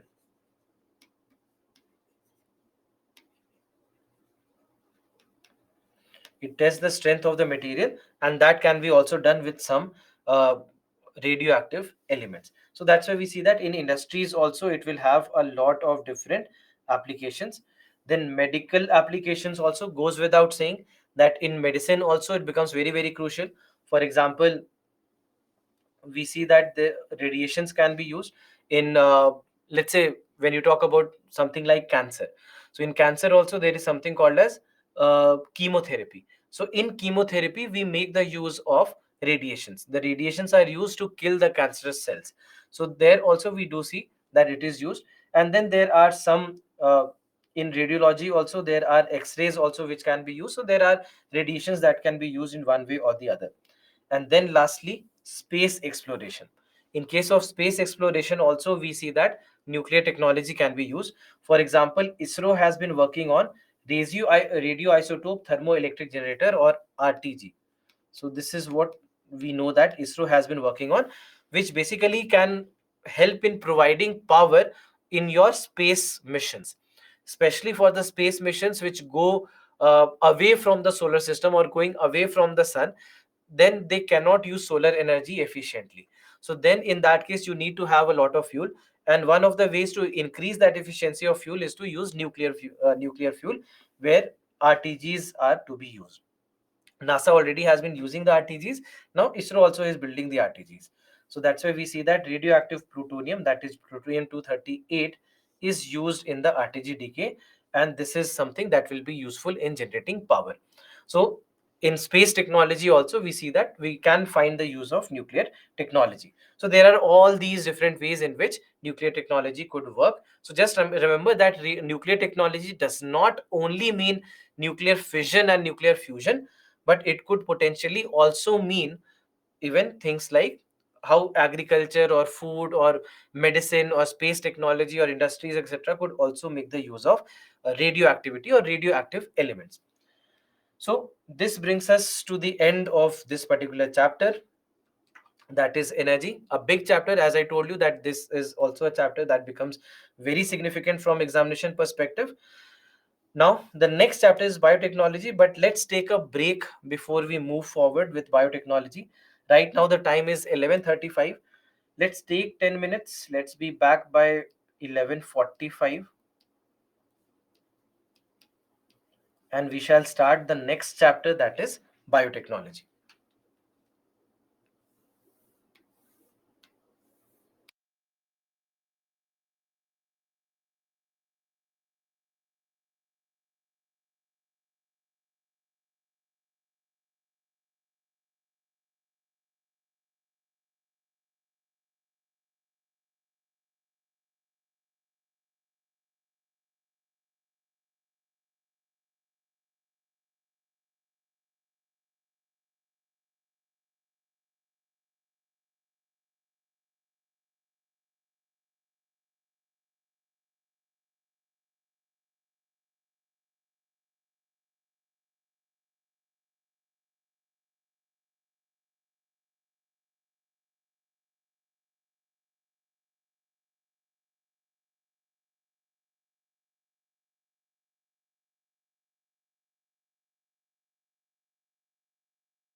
Welcome back, everyone. Before moving on, if you have any questions,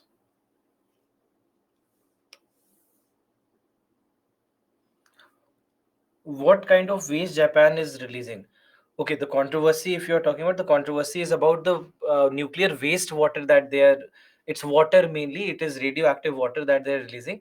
So radioactive water is when you have water which has been through this cycle of nuclear process. For example, we discussed that the water in terms of steam goes to the turbine and again in water form comes back to the plant.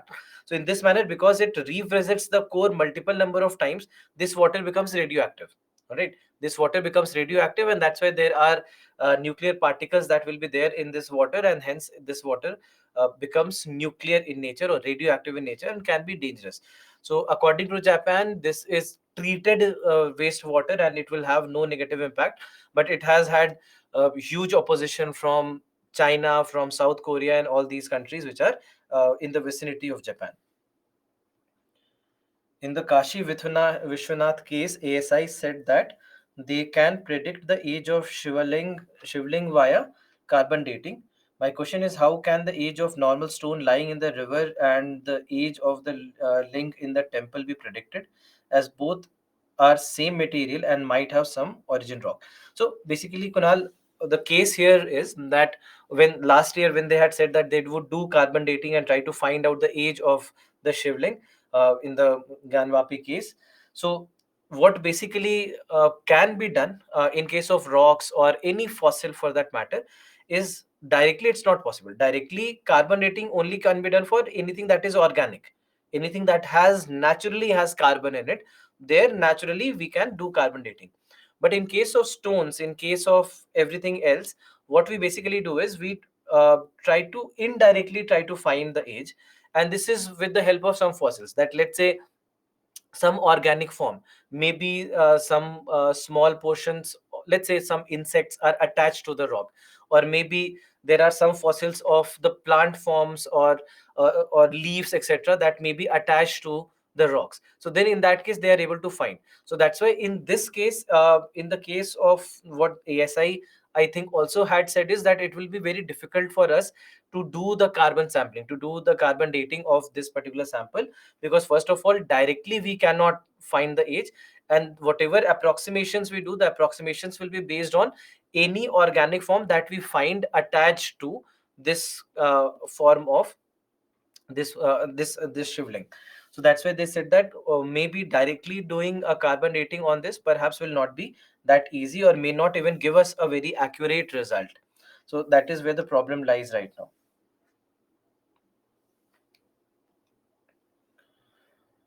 Fluoride salt is used as what? I just told you before the break as well, that it will largely be used, in simple terms, you can say largely as a coolant. It will be used in the heat exchange system that we have in this particular case. So, largely, you can say this is coolant. Right. So, moving on to the next chapter for us, and this chapter is biotechnology. Now, biotechnology, first and foremost, from the perspective of your examination, whether prelims examination or mains examination, this is again a chapter which is very, very important. We see that almost every year questions both in prelims and mains appear from biotechnology, and this will continue. It's a very extremely important topic from the perspective of your exam.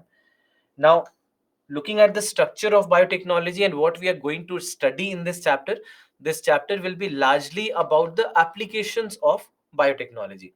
So in one form or the other, how exactly the applications of biotechnology work, we'll have a discussion on that. Some of the key features of biotechnology, what they are, some of the key advancements in biotechnology, we'll discuss about that. But before going to all these topics, we'll also discuss about some of the key basics of biotechnology. So once we have done all that, in the next part, we'll move into the applications, and ultimately we'll also look at some of the issues that we have with regards to biotechnology. So there are all these things that we are going to discuss. So as a chapter, not as big a chapter as the first two were, because first two chapters are very, very big chapters, but now onwards, all the chapters that we have, these are not very big chapters, these are smaller chapters in comparison. So this is biotechnology. Now, first and foremost, to understand what do we mean by biotechnology. So biotechnology, of course, you have two words here, bio and technology. So bio basically comes from a word that is bios, and the same word bios also becomes the origin for the word biology, where we are talking about the living forms. Bios or biology is nothing but the study of the living forms or living organisms. Correct?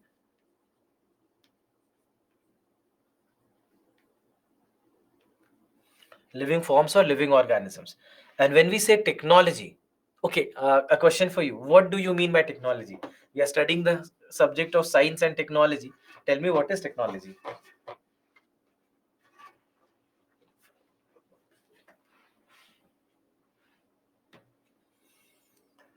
What do you mean by technology?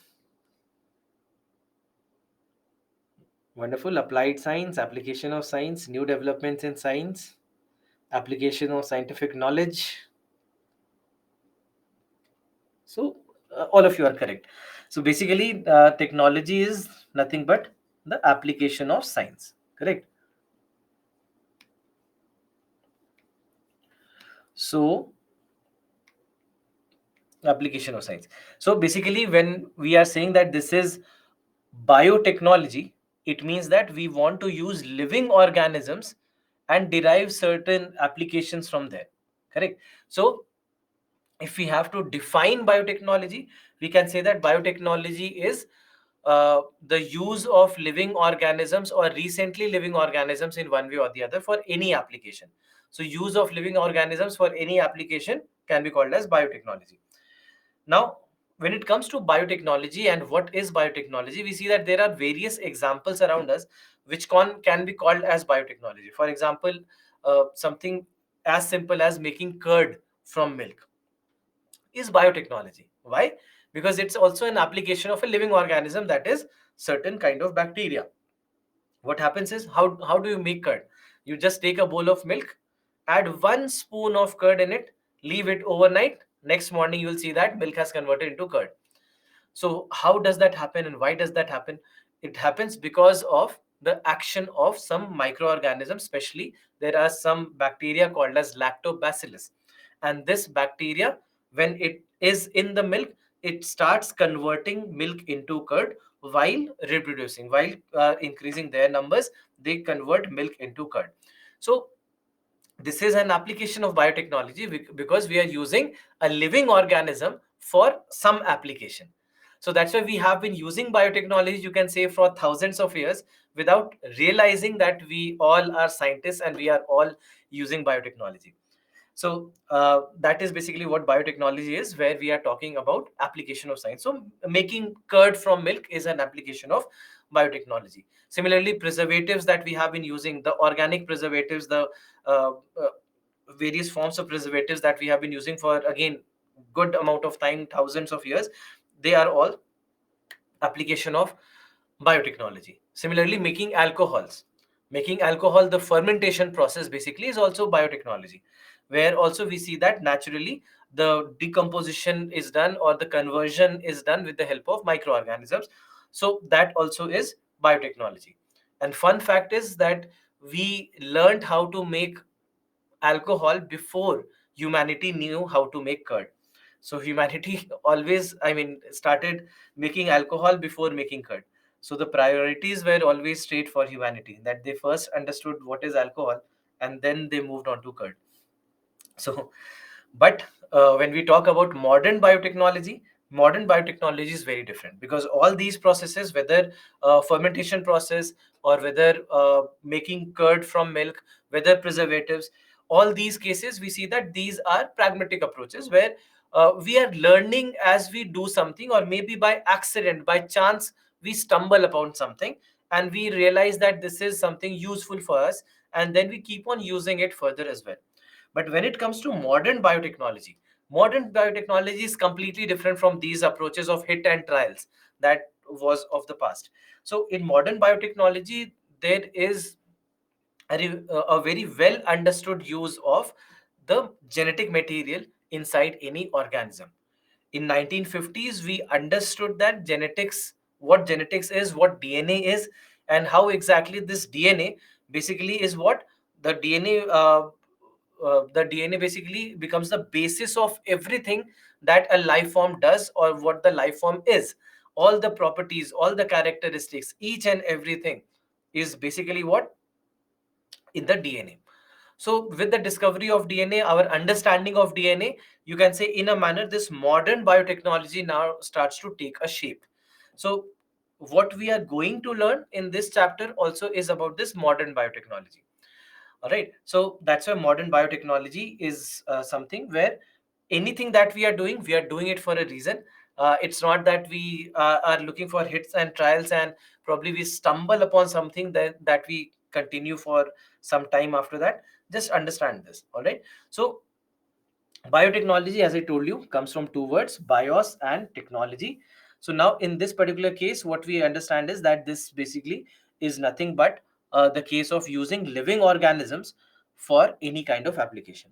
So that's why it is defined as the application of living organisms and their biological processes in order to make best use of the, sorry, I by mistake it's microorganisms, to make the best use of any organism for the benefit of mankind. So that's why we are talking about uh, living organism or any process in any living organism for any application will be called as biotechnology. Now before we move on to the uh, applications of biotechnology and where we use biotechnology and all that, there are certain basics which are very, very crucial. To understand these basics, let's try to understand what is the structure of a cell. So when we look at the living world, we understand that there are various levels of organization in the living world. There is one organization which is an ecological organization, and there is one organization which is biological organization. So for example, let's say when we are talking about the organization in the living world, we understand the things start from an organism. Correct? The things start from an organism. Now there are two levels, one that goes up and one that goes down. So the ecological levels, after organisms there will be populations, after populations there will be communities,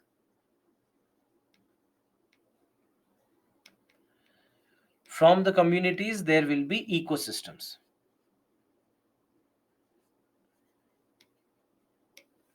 and then you can say that it all leads to the entire setup of the biosphere or biome. So let me call it as the biome, which contains everything. So so we see that in this manner you have the organization in the ecological sense. So this is the ecological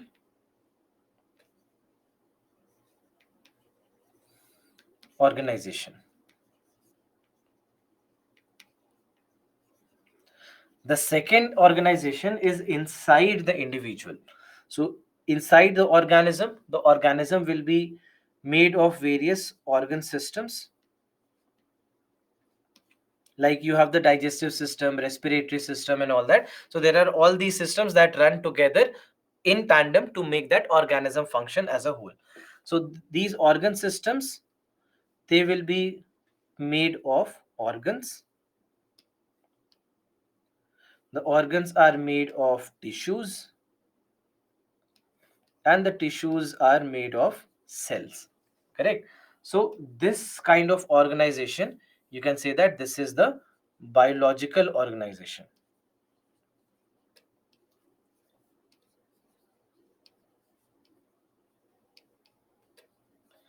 Now, inside the cell, there is a different world. All right. Inside the cell, also, there is a different world. So, when we go inside the cell, what we basically would see is that inside the cell, also, when we go inside, so this color, sorry, will not work.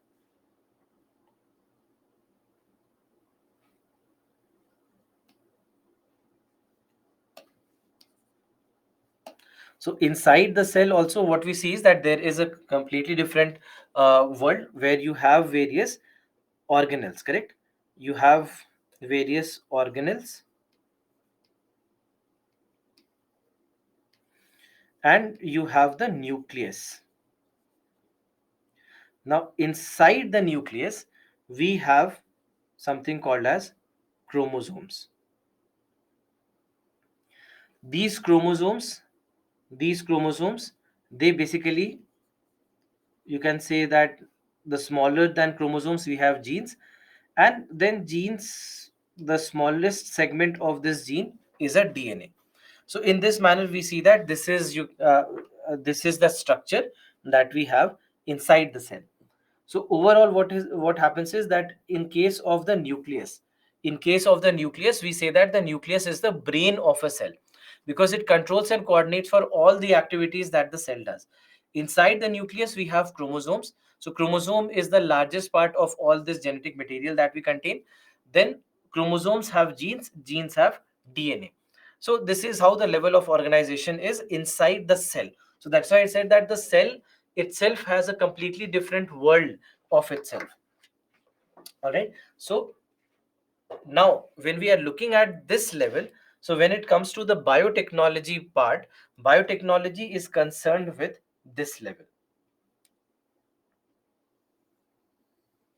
This level. So in a manner, you can say that this is, in a way, we can say that this is the genetic organization.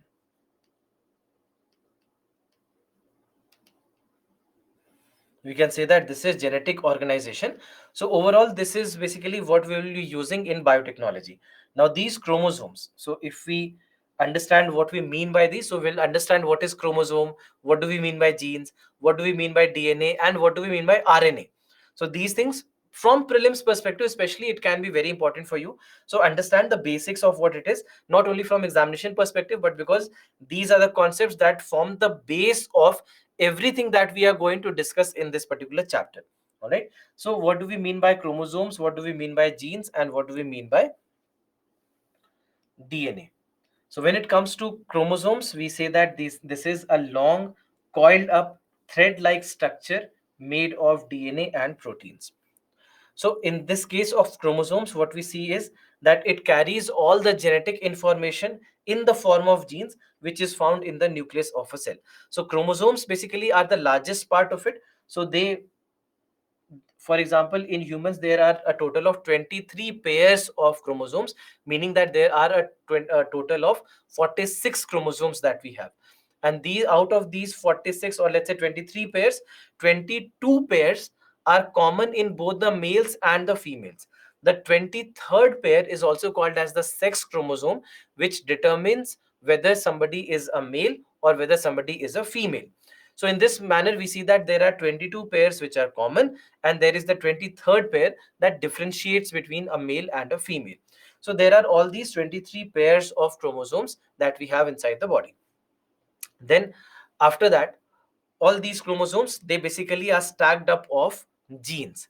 These genes, and so basically genes will make up this entire chromosome. Now these genes that we have in our body, they are made of segments of DNA, that some segments of DNA will attach together and form a gene. And the gene basically will have uh, the specific information about all the characteristics that an individual has. That there are genes for, let's say, the color of the eye. There are genes for amount of hair that is left or in my head, on my head. So we see that there are genes for each and every property that you have. All right. So each and everything that you have as your property, there are genes for it. So genes are nothing but bunch of, or let's say a combination of various segments of DNA that come together and they form a gene. Now, when it comes to the genes, they become very, very crucial. And there are multiple genes that we have in our body. Now, all these genes are basically made of DNA. Now, any gene basically can also have various different variants, which are also called as alleles. All right, which are also called as alleles. So then, when we say that uh, the variations that we have in the traits, such as the eye color or hair color or height, etc., they basically would all come from these variations that we have, or the alleles that we have in this gene. So these variations will basically come from various combinations, because it's ultimately the DNA that is combining together to form a certain kind of genes. So then in that case it depends on how the combination basically has happened in a particular scenario. So therefore we understand there are multiple different types of genes, and there are various variations of genes also that are produced, and ultimately that leads to the all the properties that we have. Now when we estimate the number of genes that we have, there are multiple genes that we have. The number of genes could be in the human body could be as high as up to 1 lakh genes can be there in our body.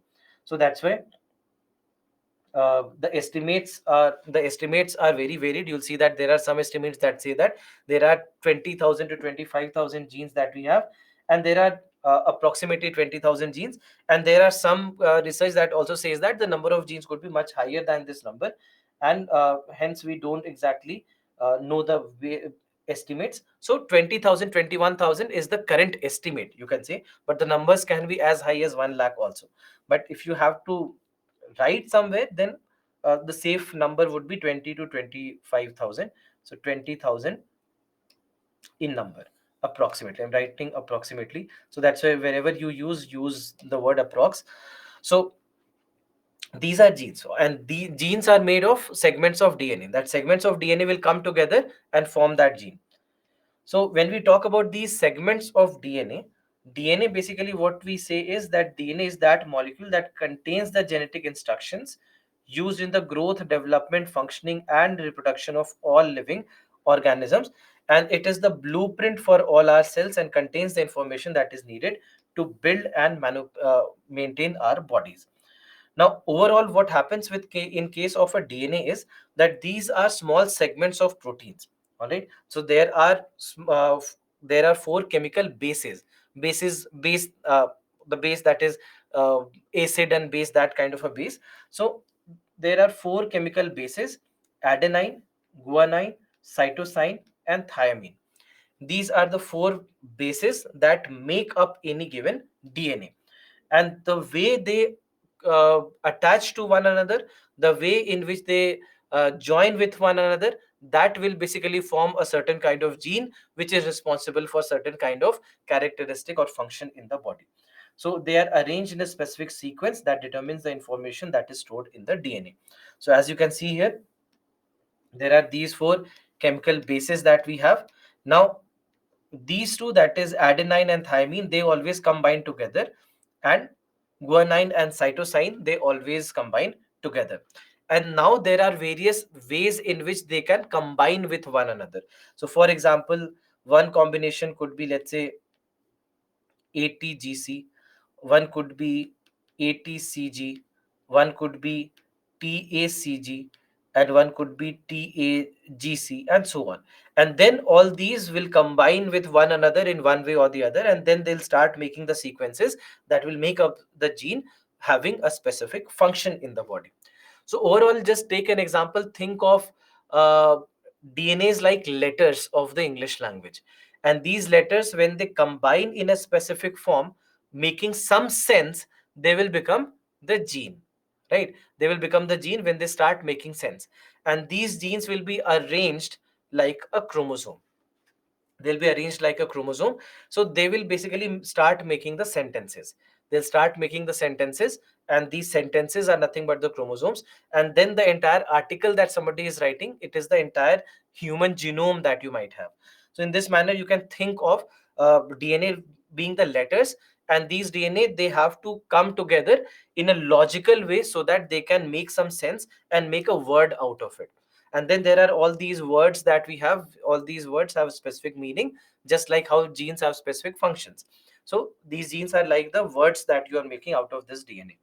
So overall, this is how we see that all these letters will form words will also form sentences, and sentences arranged in a specific way will form your article, which is the entire genome.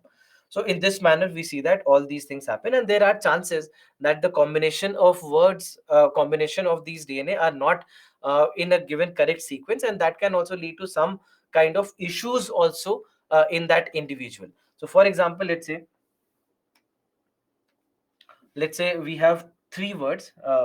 Suppose the three words are A, B, and C. Suppose that these are the three words. Now, if I make this combination, this doesn't make any sense. But when I make this combination, this makes sense. Correct? Cab. So we'll have to always see that whether or not a certain combination is making sense. So if, let's say, this is a sensible combination, then in that case, it means that it is forming a gene with a specific function. Otherwise, it could also be a faulty gene at times. So that is what we see with DNA. Now, there is one concept which is very close to DNA, and it also has certain genetic information that it carries, but is more useful from the perspective of each and every protein that is being formed in the body and each and every instruction that has to be passed on to the body, and that is RNA. So, DNA is deoxyribonucleic acid, RNA is ribonucleic acid. So that's a basic difference in the chemical composition of these two. But RNA also plays a very, very important role. And from prelims perspective, something that can be important is what is the basic difference between DNA and RNA. So understand the basic difference between what is DNA and what is RNA. So now in case of DNA, let me just go back to the previous slide. In case of DNA, what you see is that there is a double helical structure that we have. Correct? You have a double helical structure like this. So now this double helical structure, just imagine what double helical structure is.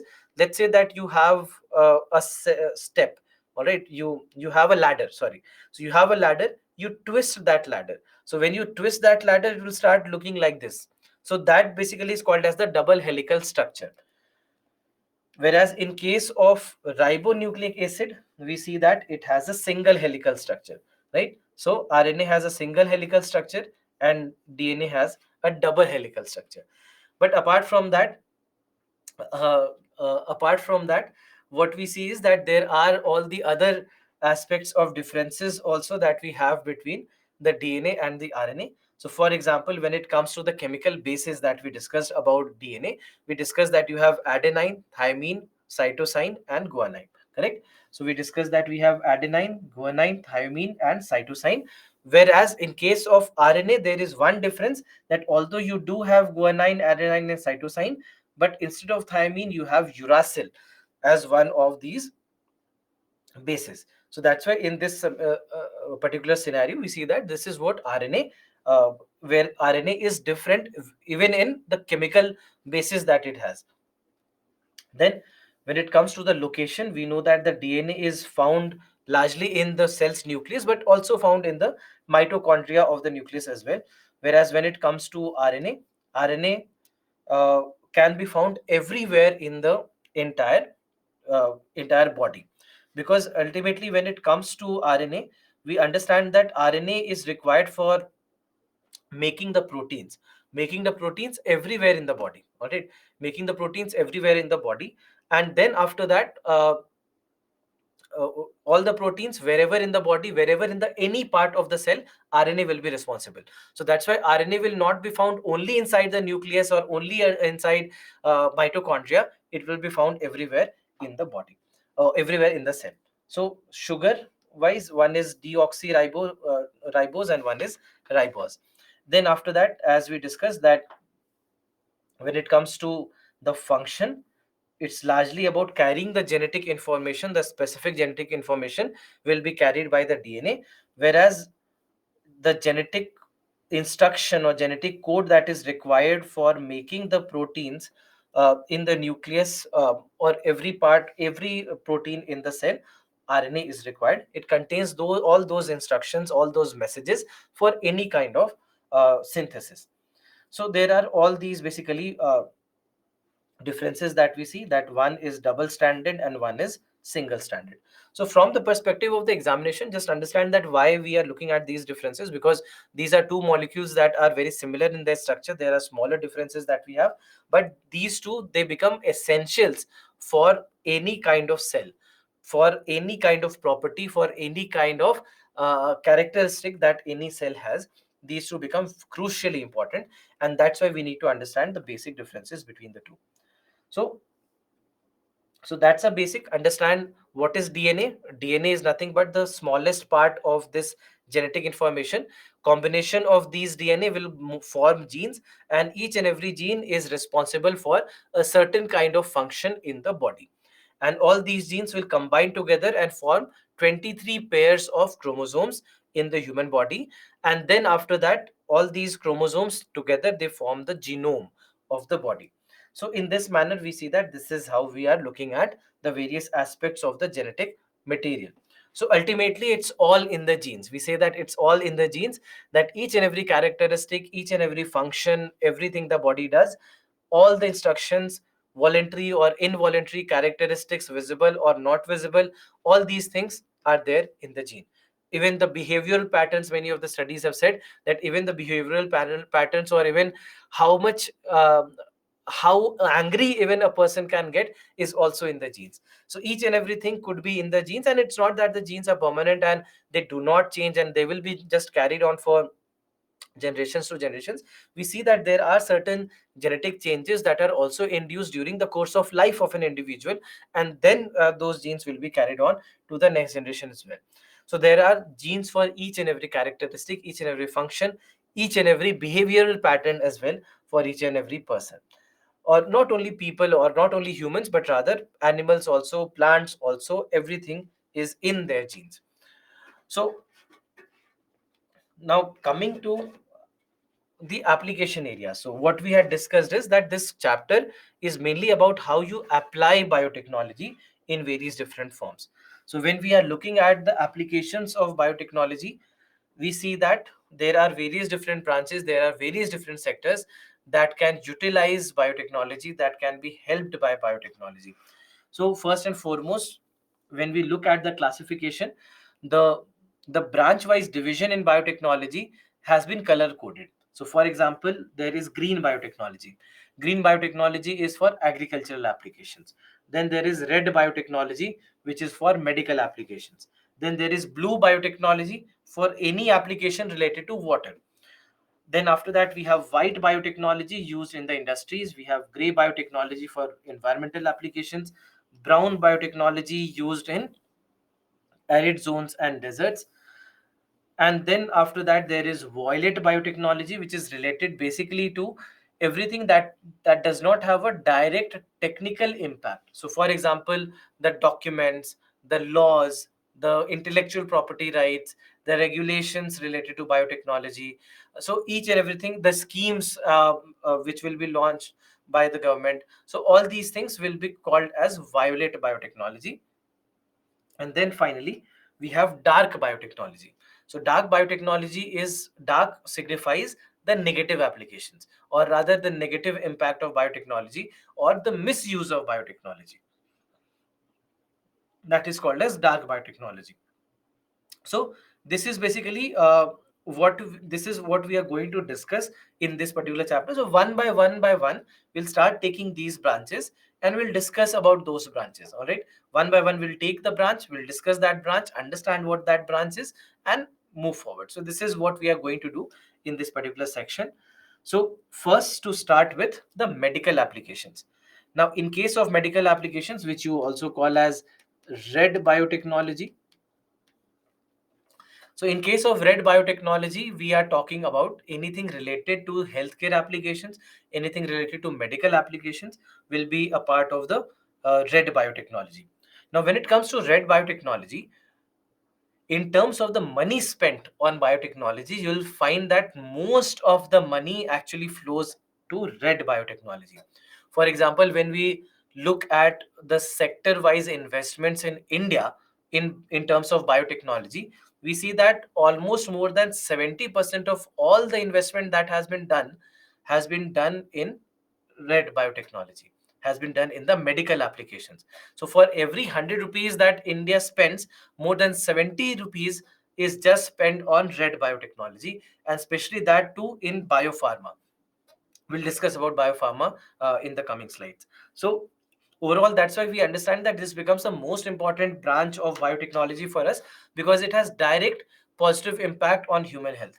There are so many things that we are doing today in the medical sector with the help of biotechnology, that is helping us improve the health care that we are providing to the people. even the diseases that are seemingly unsolvable diseases, where there is no medicine, there is no vaccine, no medical therapy, we see that biotechnology has started to come to the aid of even these kind of situations. So that's why we understand that there are various different ways in which medical applications of biotechnology can be very, very crucial for the humankind. And that's why we see that there is so much of investment happening and there is so much of money being spent on red biotechnology, and especially their biopharma. So the first application can be gene therapy. Now, what is gene therapy? When we are using a gene for any kind of medical therapy, so that will be called as gene therapy. Now, in case of gene therapy, what we basically see is that when, just understand this, that when would we use gene therapy, what is the application of gene therapy. So in case of gene therapy, what we understand is that gene therapy will be used whenever some problem is happening due to a gene, due to a faulty gene, due to the absence of a gene. Both the cases are possible, right? So either what we'll do is that, let's say if it is because of absence of a gene, then we need to add that gene, correct? We can add that gene. Then let's say if there is any malfunctioning in this gene, that there is some problem that is being created in the gene, then in that case either we can replace that gene with a new one, or we can modify the gene there itself, or maybe we can remove the gene. If that gene is not required as such, just remove the gene. So either it can be addition, or it can be removal, or it can be a modification. These are the three ways in which gene therapy could work. So there are various diseases that have been identified where we understand that gene therapy could actually be potentially very, very important for any kind of aspect. So overall, we would see that gene therapy becomes very, very crucial. So ultimately, we are talking about either addition of gene,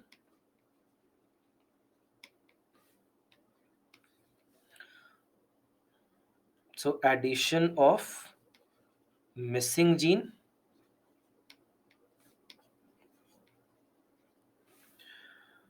or it could be gene replacement,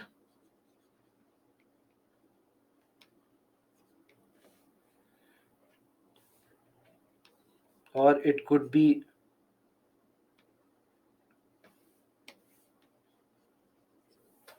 gene removal. So it could be removal of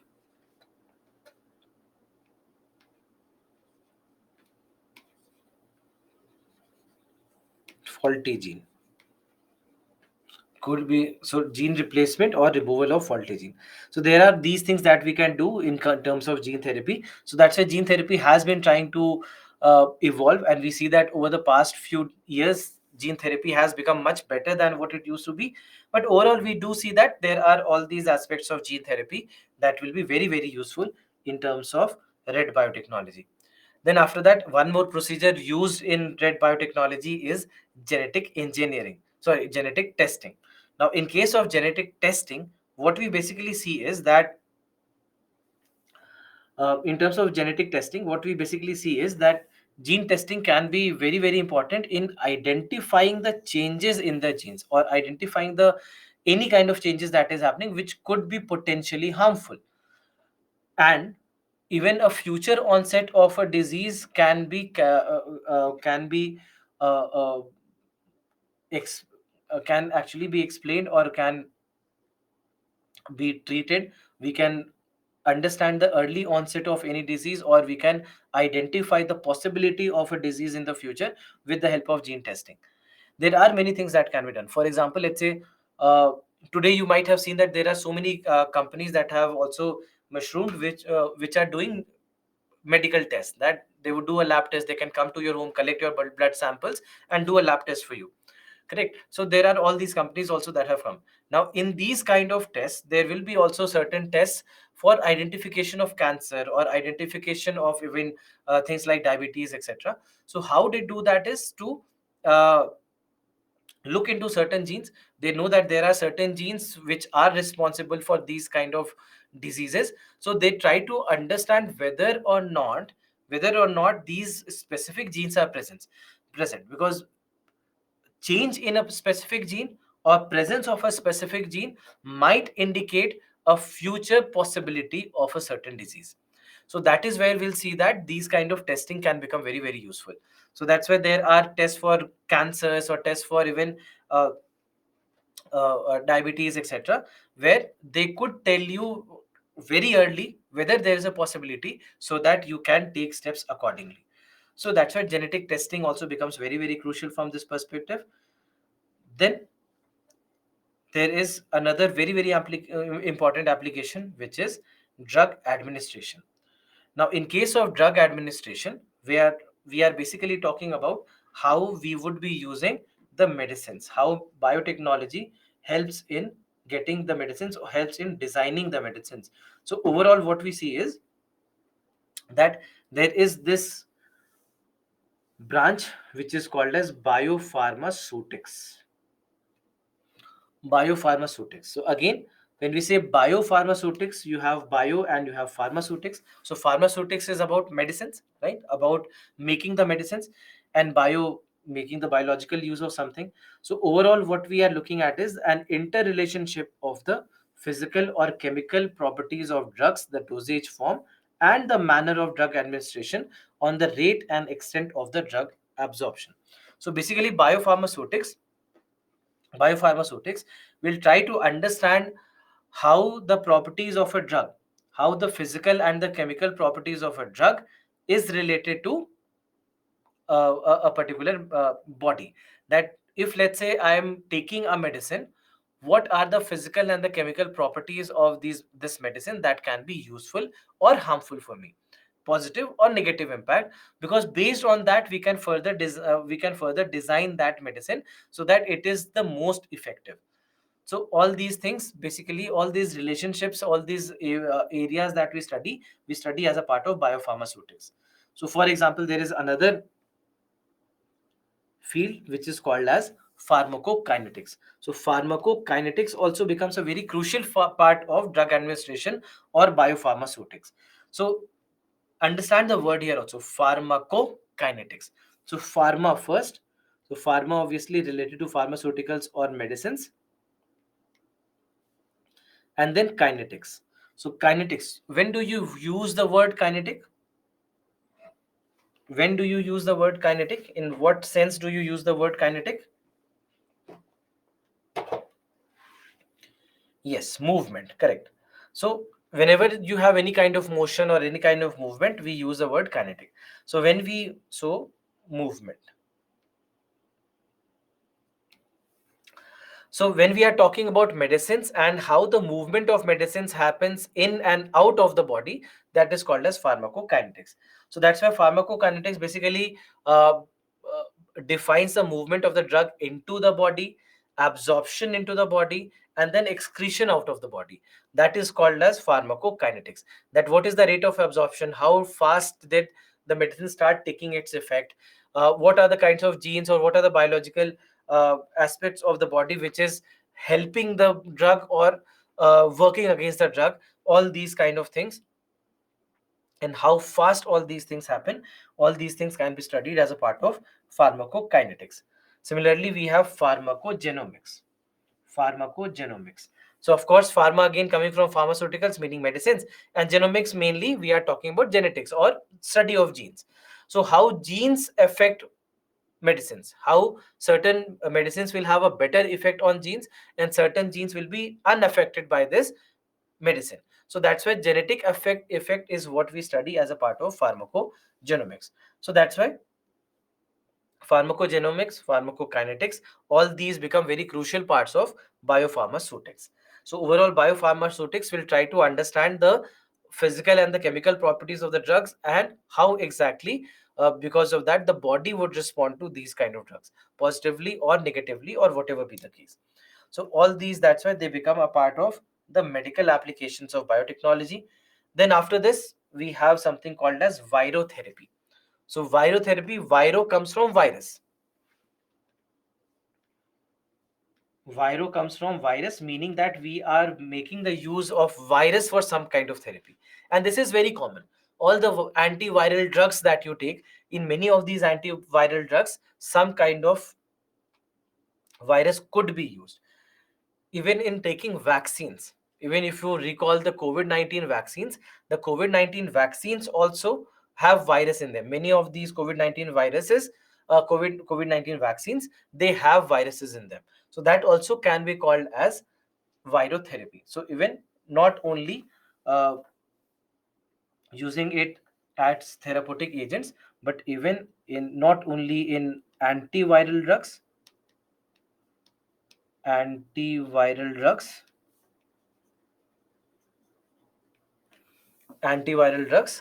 also vaccines. All right, antiviral drugs and vaccines. In both the cases, virotherapy can be useful.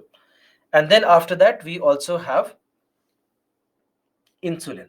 Now, in case of insulin, you might know that insulin is required by the body to excrete out or filter out the extra sugar from the body, from the blood.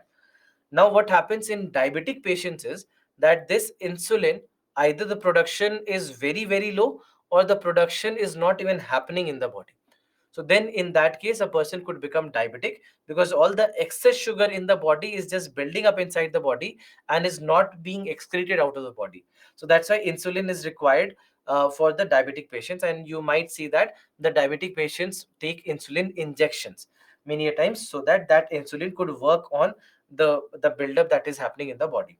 So insulin also can be artificially prepared, but now mainly because insulin also is a part of the biochemical processes of the body, so that's why insulin, even if provided externally, also becomes a part of red biotechnology. So there are various different things. Later we will also study about something called as stem cell therapy.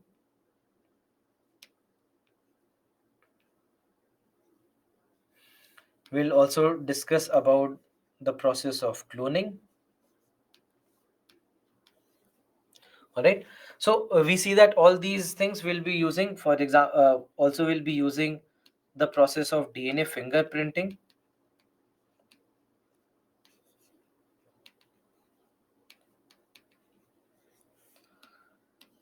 Then we'll also discuss about mitochondrial manipulation.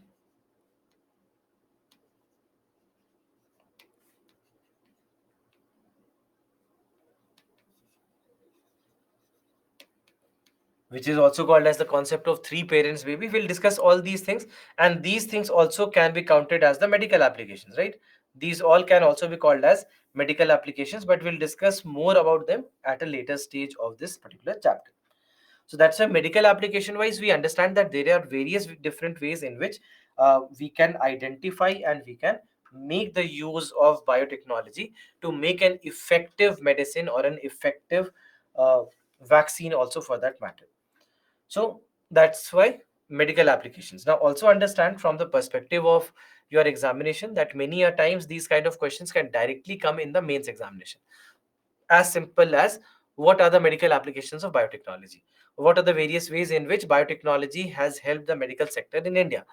Then what is red biotechnology? What do you mean by red biotechnology? There are so many ways in which a question in the mains can come. So each and every subpart that we have discussed, that this is the advantage, that is the advantage, and all these things can be combined together to be seen as a question or an answer in your paper. So this is basically what we see in terms of red biotechnology. Next is agricultural applications of biotechnology. This is where we call this as green biotechnology. This is what we call as green biotechnology. Now, in case of green biotechnology, we are talking about agriculture. And there are again various different ways in which biotechnology can help agriculture. And already we have seen a lot of instances of how biotechnology has helped agriculture.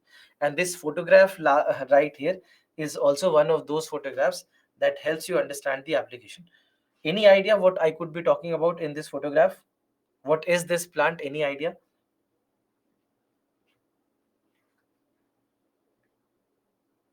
Yes, of course, it is cotton. But in the context of biotechnology, we are talking about, can you tell me what could be this cotton? What could be the name of this cotton? What is the name of this variety of cotton?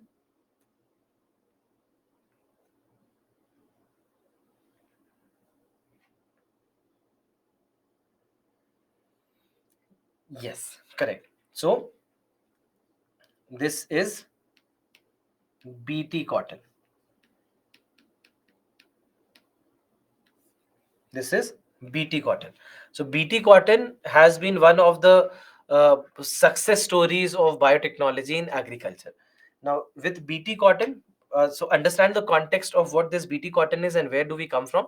So overall, when it comes to cotton, we saw that there was a big problem with cotton, and this was a worm or a pest called as bollworm.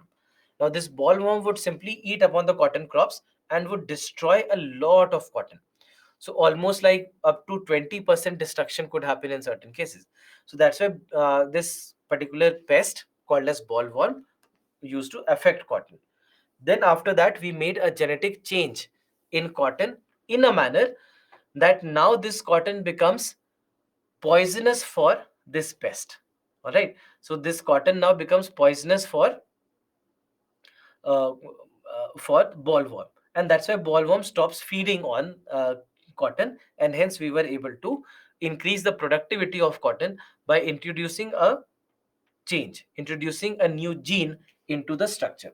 So overall when it comes to this, so what we see is that the BT cotton was used against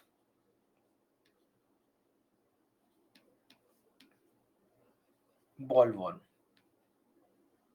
It was used against bollworm, which made cotton plants poisonous for bollworm. This is the genetic change that we had done in cotton. So anyway, we'll study about all these examples in greater detail. So first and foremost, when it comes to agricultural applications, we basically are talking about plants which are called as transgenic plants. So when we say transgenic, again, just try to break down the word to try and understand the meaning of the word. Trans. When do we use the word trans? Suppose that we are saying that somebody has been transferred from one place to another. So we know that there is a kind of a shift that is happening. There is a relocation that is happening. So that's where we use the word trans in many cases. So when we say transgenic, what we mean is that this is a plant that has a gene that has come from somewhere else. All right, it has come from somewhere else. It could come from any other organism, but this organism, I mean, if it is a, let's say, plant, then apart from that particular plant species, it could be any other plant species, or even animals, or even microorganisms, etc. as well. So that's why when we say that something is transgenic, we see that one or more genes are artificially inserted instead of the plant, acquiring such genes through pollination, while the inserted gene sequences or transgene may come from another unrelated plant or from a completely different species. So just understand this, that when we are saying that something is a transgenic, so transgenic means that genes from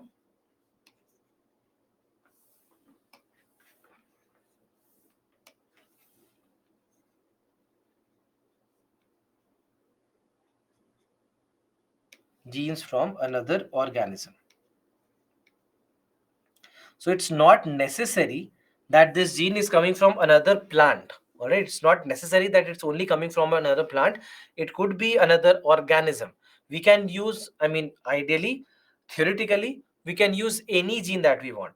All right, any gene that is not a part of the genetic structure of that plant will be called as a transgene, and hence this plant with this gene will be called as a transgenic plant. All right, it will be called as a transgenic plant. So that is where the concept of transgenic comes from, that this gene can come from anywhere, another plant, another animal, a human gene, a microorganism, maybe an alien, that we found an alien and we take the gene from there and insert it inside the plant. So theoretically there is no restriction. Let's say tomorrow you want your plants to walk.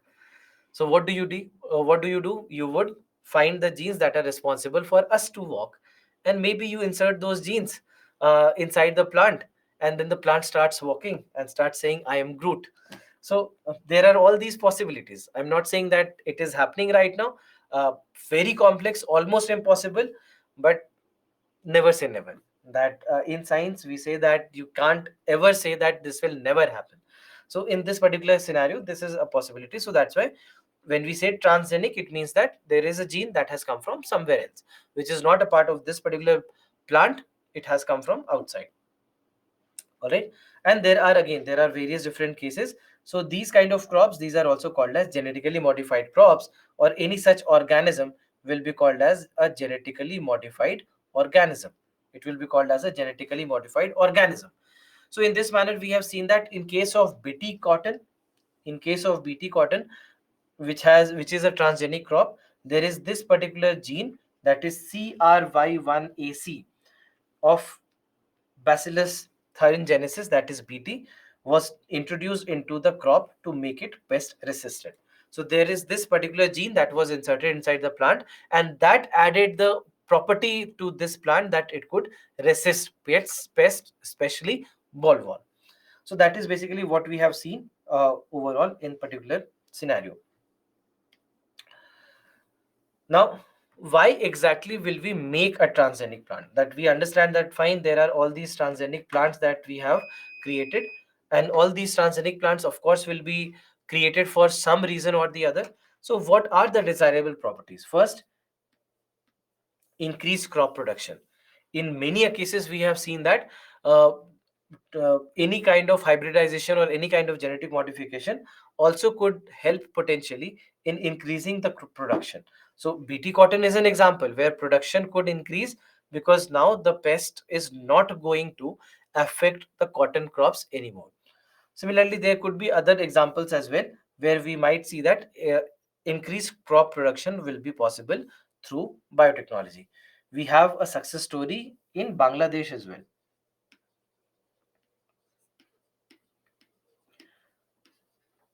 In Bangladesh, what we have seen is that with the understanding of the genes, understanding of how exactly any property is transferred, we have seen that Bangladesh has been able to triple its production of rice. Right?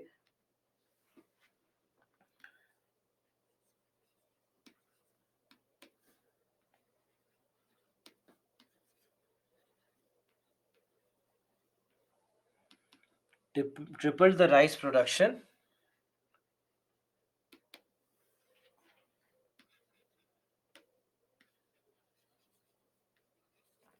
All right. They were able to help triple the rice production with the help of biotechnology. So that's a success story, because ultimately, when it comes to Bangladesh, Bangladesh also cannot be called as a rich country. So that's why it had lack of resources, and especially given the population density. Population density in Bangladesh is among the highest in the world. So to feed its population, increasingly it was becoming difficult for the government of Bangladesh, and this is where we see that the Bangladeshi scientists were able to crack this, and they were able to uh, manage the crop production better, and they have been able to almost triple the yield of rice production, and it really helps their population as well. It helps their uh, population in securing the food for them. Then after that, there is also improved nutritional value that we get from here.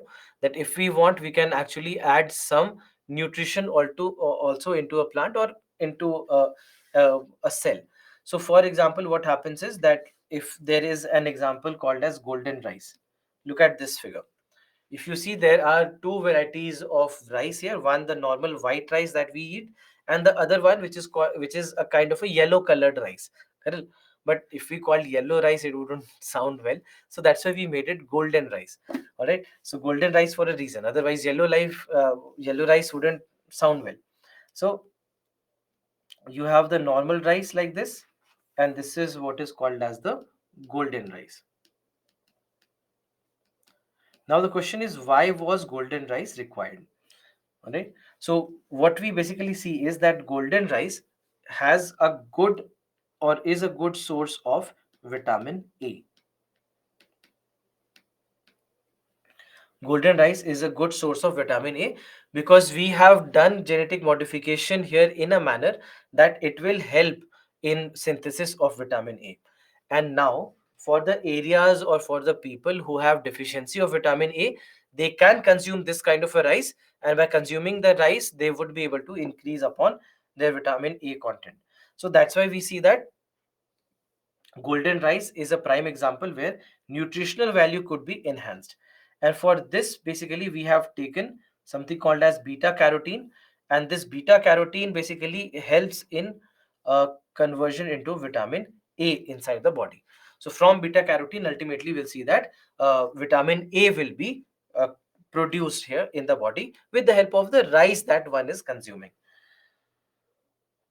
So that's why this becomes very crucial from the perspective, especially for the regions. And we know that there is a seasonal, there is a variation that also comes in uh, there uh, there is a variation that also comes in along with all these aspects. So that's why we have to understand that when it comes to vitamins or let's say minerals, we see that these are region specific, that there are certain regions which will have good quantity of minerals and vitamins, and there will be some which perhaps don't. So then depending on that, these kind of things can be administered to the population, especially also in the case of whenever let's say any uh, uh, in any case, if we see that there is a chance of increasing the nutritional value, the exports that are done, while exporting also these things are taken into account. That we had discussed that for the poorer countries, it sometimes can be difficult to buy the required food. So in and balanced diet many a times is not there. So to provide that balanced diet, many a times this nutritional enhancement can also be done in these kind of cases. Then increased shelf life, we see that there is an increased shelf life, that a better shelf life is provided with the help of application of biotechnology, even for not only for the fruits vegetables that can last longer, so that from the farm to the home they can survive. Even for the seeds, we see that genetic modification can help to make the seeds survive for a much longer duration. And then there will be environmental benefits as well, that for example, even if you consider bt cotton, then in case of bt cotton, cotton is able to make its own pesticide, so you don't have to use chemical fertilizer chemical pesticides externally, because we also know that many of these fertilizers and pesticides, they can be very harmful for the environment and the human health. So that's why even for the soil they can be very very bad. So that's why in these kind of cases it becomes very essential for us to look into the alternatives, and bt cotton really has helped there. Overall, if we look at the comparison also, that how exactly the transgenic crop plants that we are talking about, how are they different from the traditional plant breeding practices? So overall, what we see is that when it comes to the traditional plant breeding practices, this is more mainly about artificially crossing the plants with the same species or closely related species. Apart from that, there could be kind of a selective breeding as well. There could be selective breeding as well. So this selective breeding means that you are selecting what you want to breed or what you want to grow. Suppose that you have a farm and you have, okay, let's take the most relevant example, tomatoes, that you grow tomatoes in your farm. And now you see that there are out of the 100 plants of tomato that you grow in your farm, there are 10 or 15 that are showing relatively better growth and better yield. So for example, let's say they have good sized tomatoes, they have a larger number of tomatoes, so quality and quantity both are very good in certain plants. So what do you do next? You would want to preserve the seeds, correct, so that you can use the same seeds next time, because these uh, can be identified as better genes. But there's no guarantee. There's no guarantee that the next generation will also behave in a similar fashion. We many a times see that that doesn't really happen at all. So that's why these are all artificial methods that sometimes we might be able to use it, but whether it will succeed or not, there is no guarantee to it. Compared to that, when we talk about the transgenic plants, there are genes that are being inserted from outside, maybe a related plant, maybe a completely different, completely unrelated species. So that's why in all these cases, we see that it will have an advantage.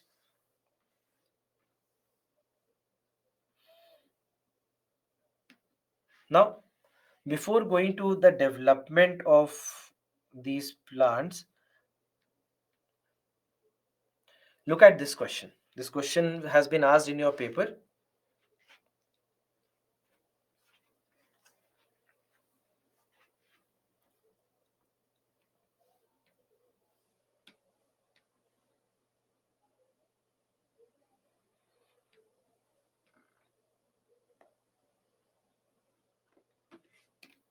Uh, I'm launching the poll for you.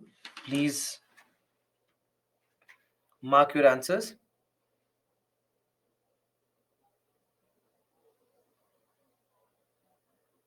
It's an easy question, and we have just discussed this as well. So I'm hoping that you'll mark your answers correctly.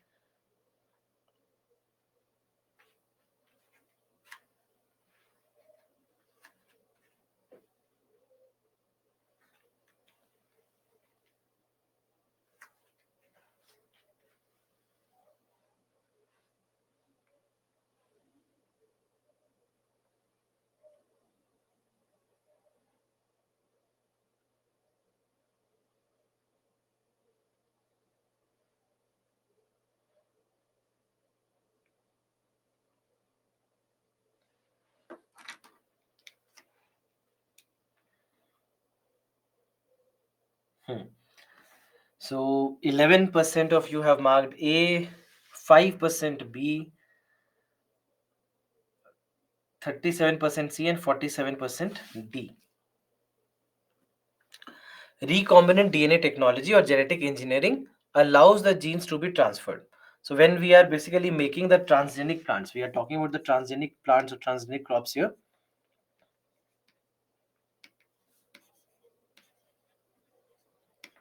From across different species of plants, yes, definitely we can take it from another plant, from animals to plants. Is this correct? Absolutely, this is also correct.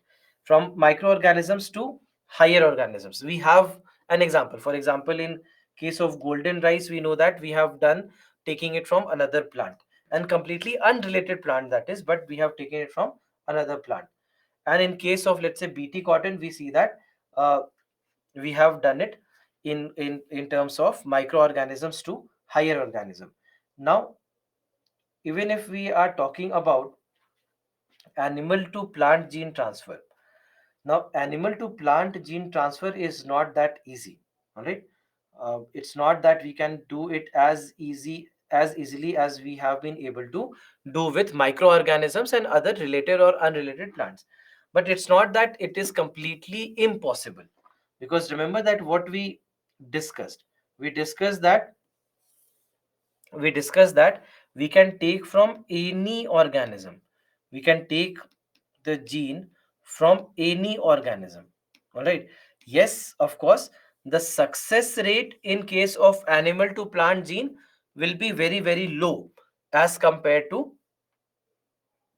if you are taking it from other organisms. So overall, that's why, because animal genes are very, very different from the plant gene, so that's why may not be very easy. But there are smaller life forms, there are smaller animals which do not have very complicated, very complex genetic structure. From there on, we perhaps will be able to do this,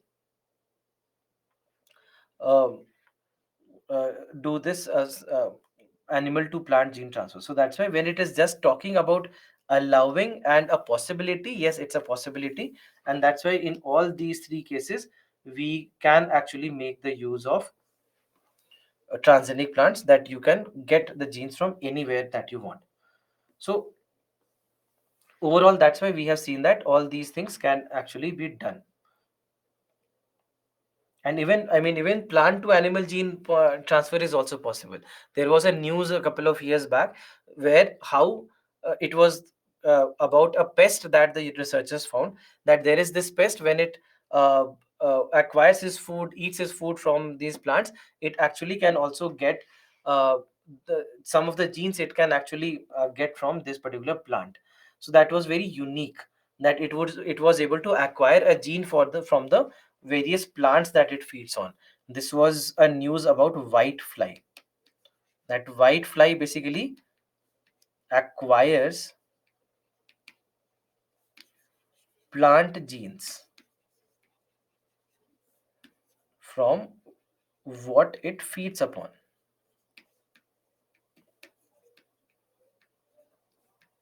So there are all these kind of uh, all these specific cases as well, where we have seen that something like this actually can also happen. So plant to animal gene transfer, animal to plant gene transfer, microorganism to plant, even humans to plant may be possible tomorrow. Right now we haven't been able to.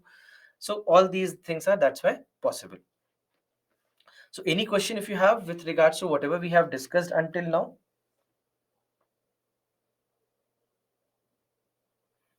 Please explain selective breeding. So selective breeding is when you are selectively breeding some kind of organism, some plant or an animal. That, for example, in the cattle also, in the livestock also, we do this. That the reproduction is always tried from the animals which are seen to be stronger, which have better value for us.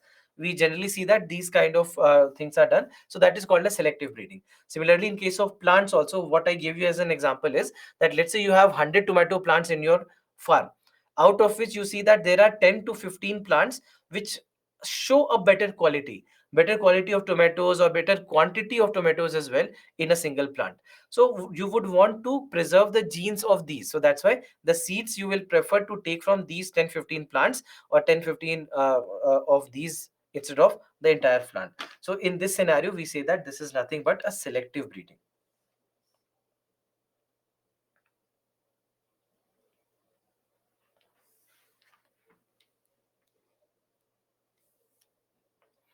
In the diagram, it is shown that gene is a part of the DNA, rather DNA as a part of gene. No, so calling it as a part of one another will not be perfectly correct. So basically, when we say DNA, yeah. So when we look at genes, all right. So when we look at genes, gene basically will be made of segments of DNA bunched together. So that's why we can't say that it's a part of it. We can't say that it's a part of it. We say that bunch of DNA will come together and they will form a gene. So that's why the segments of DNA together will make up the gene, is what is being told in this particular diagram.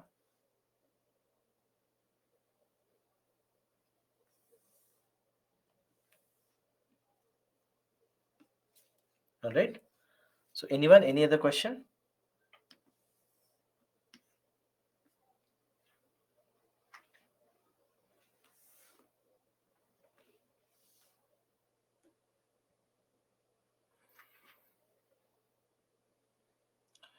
Right. So let's take a break here. Let's take our lunch break here. It's 1 o'clock. We'll be back at 2 o'clock. I'm not writing it here. We'll be back at 2 o'clock with the remainder of this chapter. We'll discuss about all these things in the upcoming section. So 2 o'clock, please be back.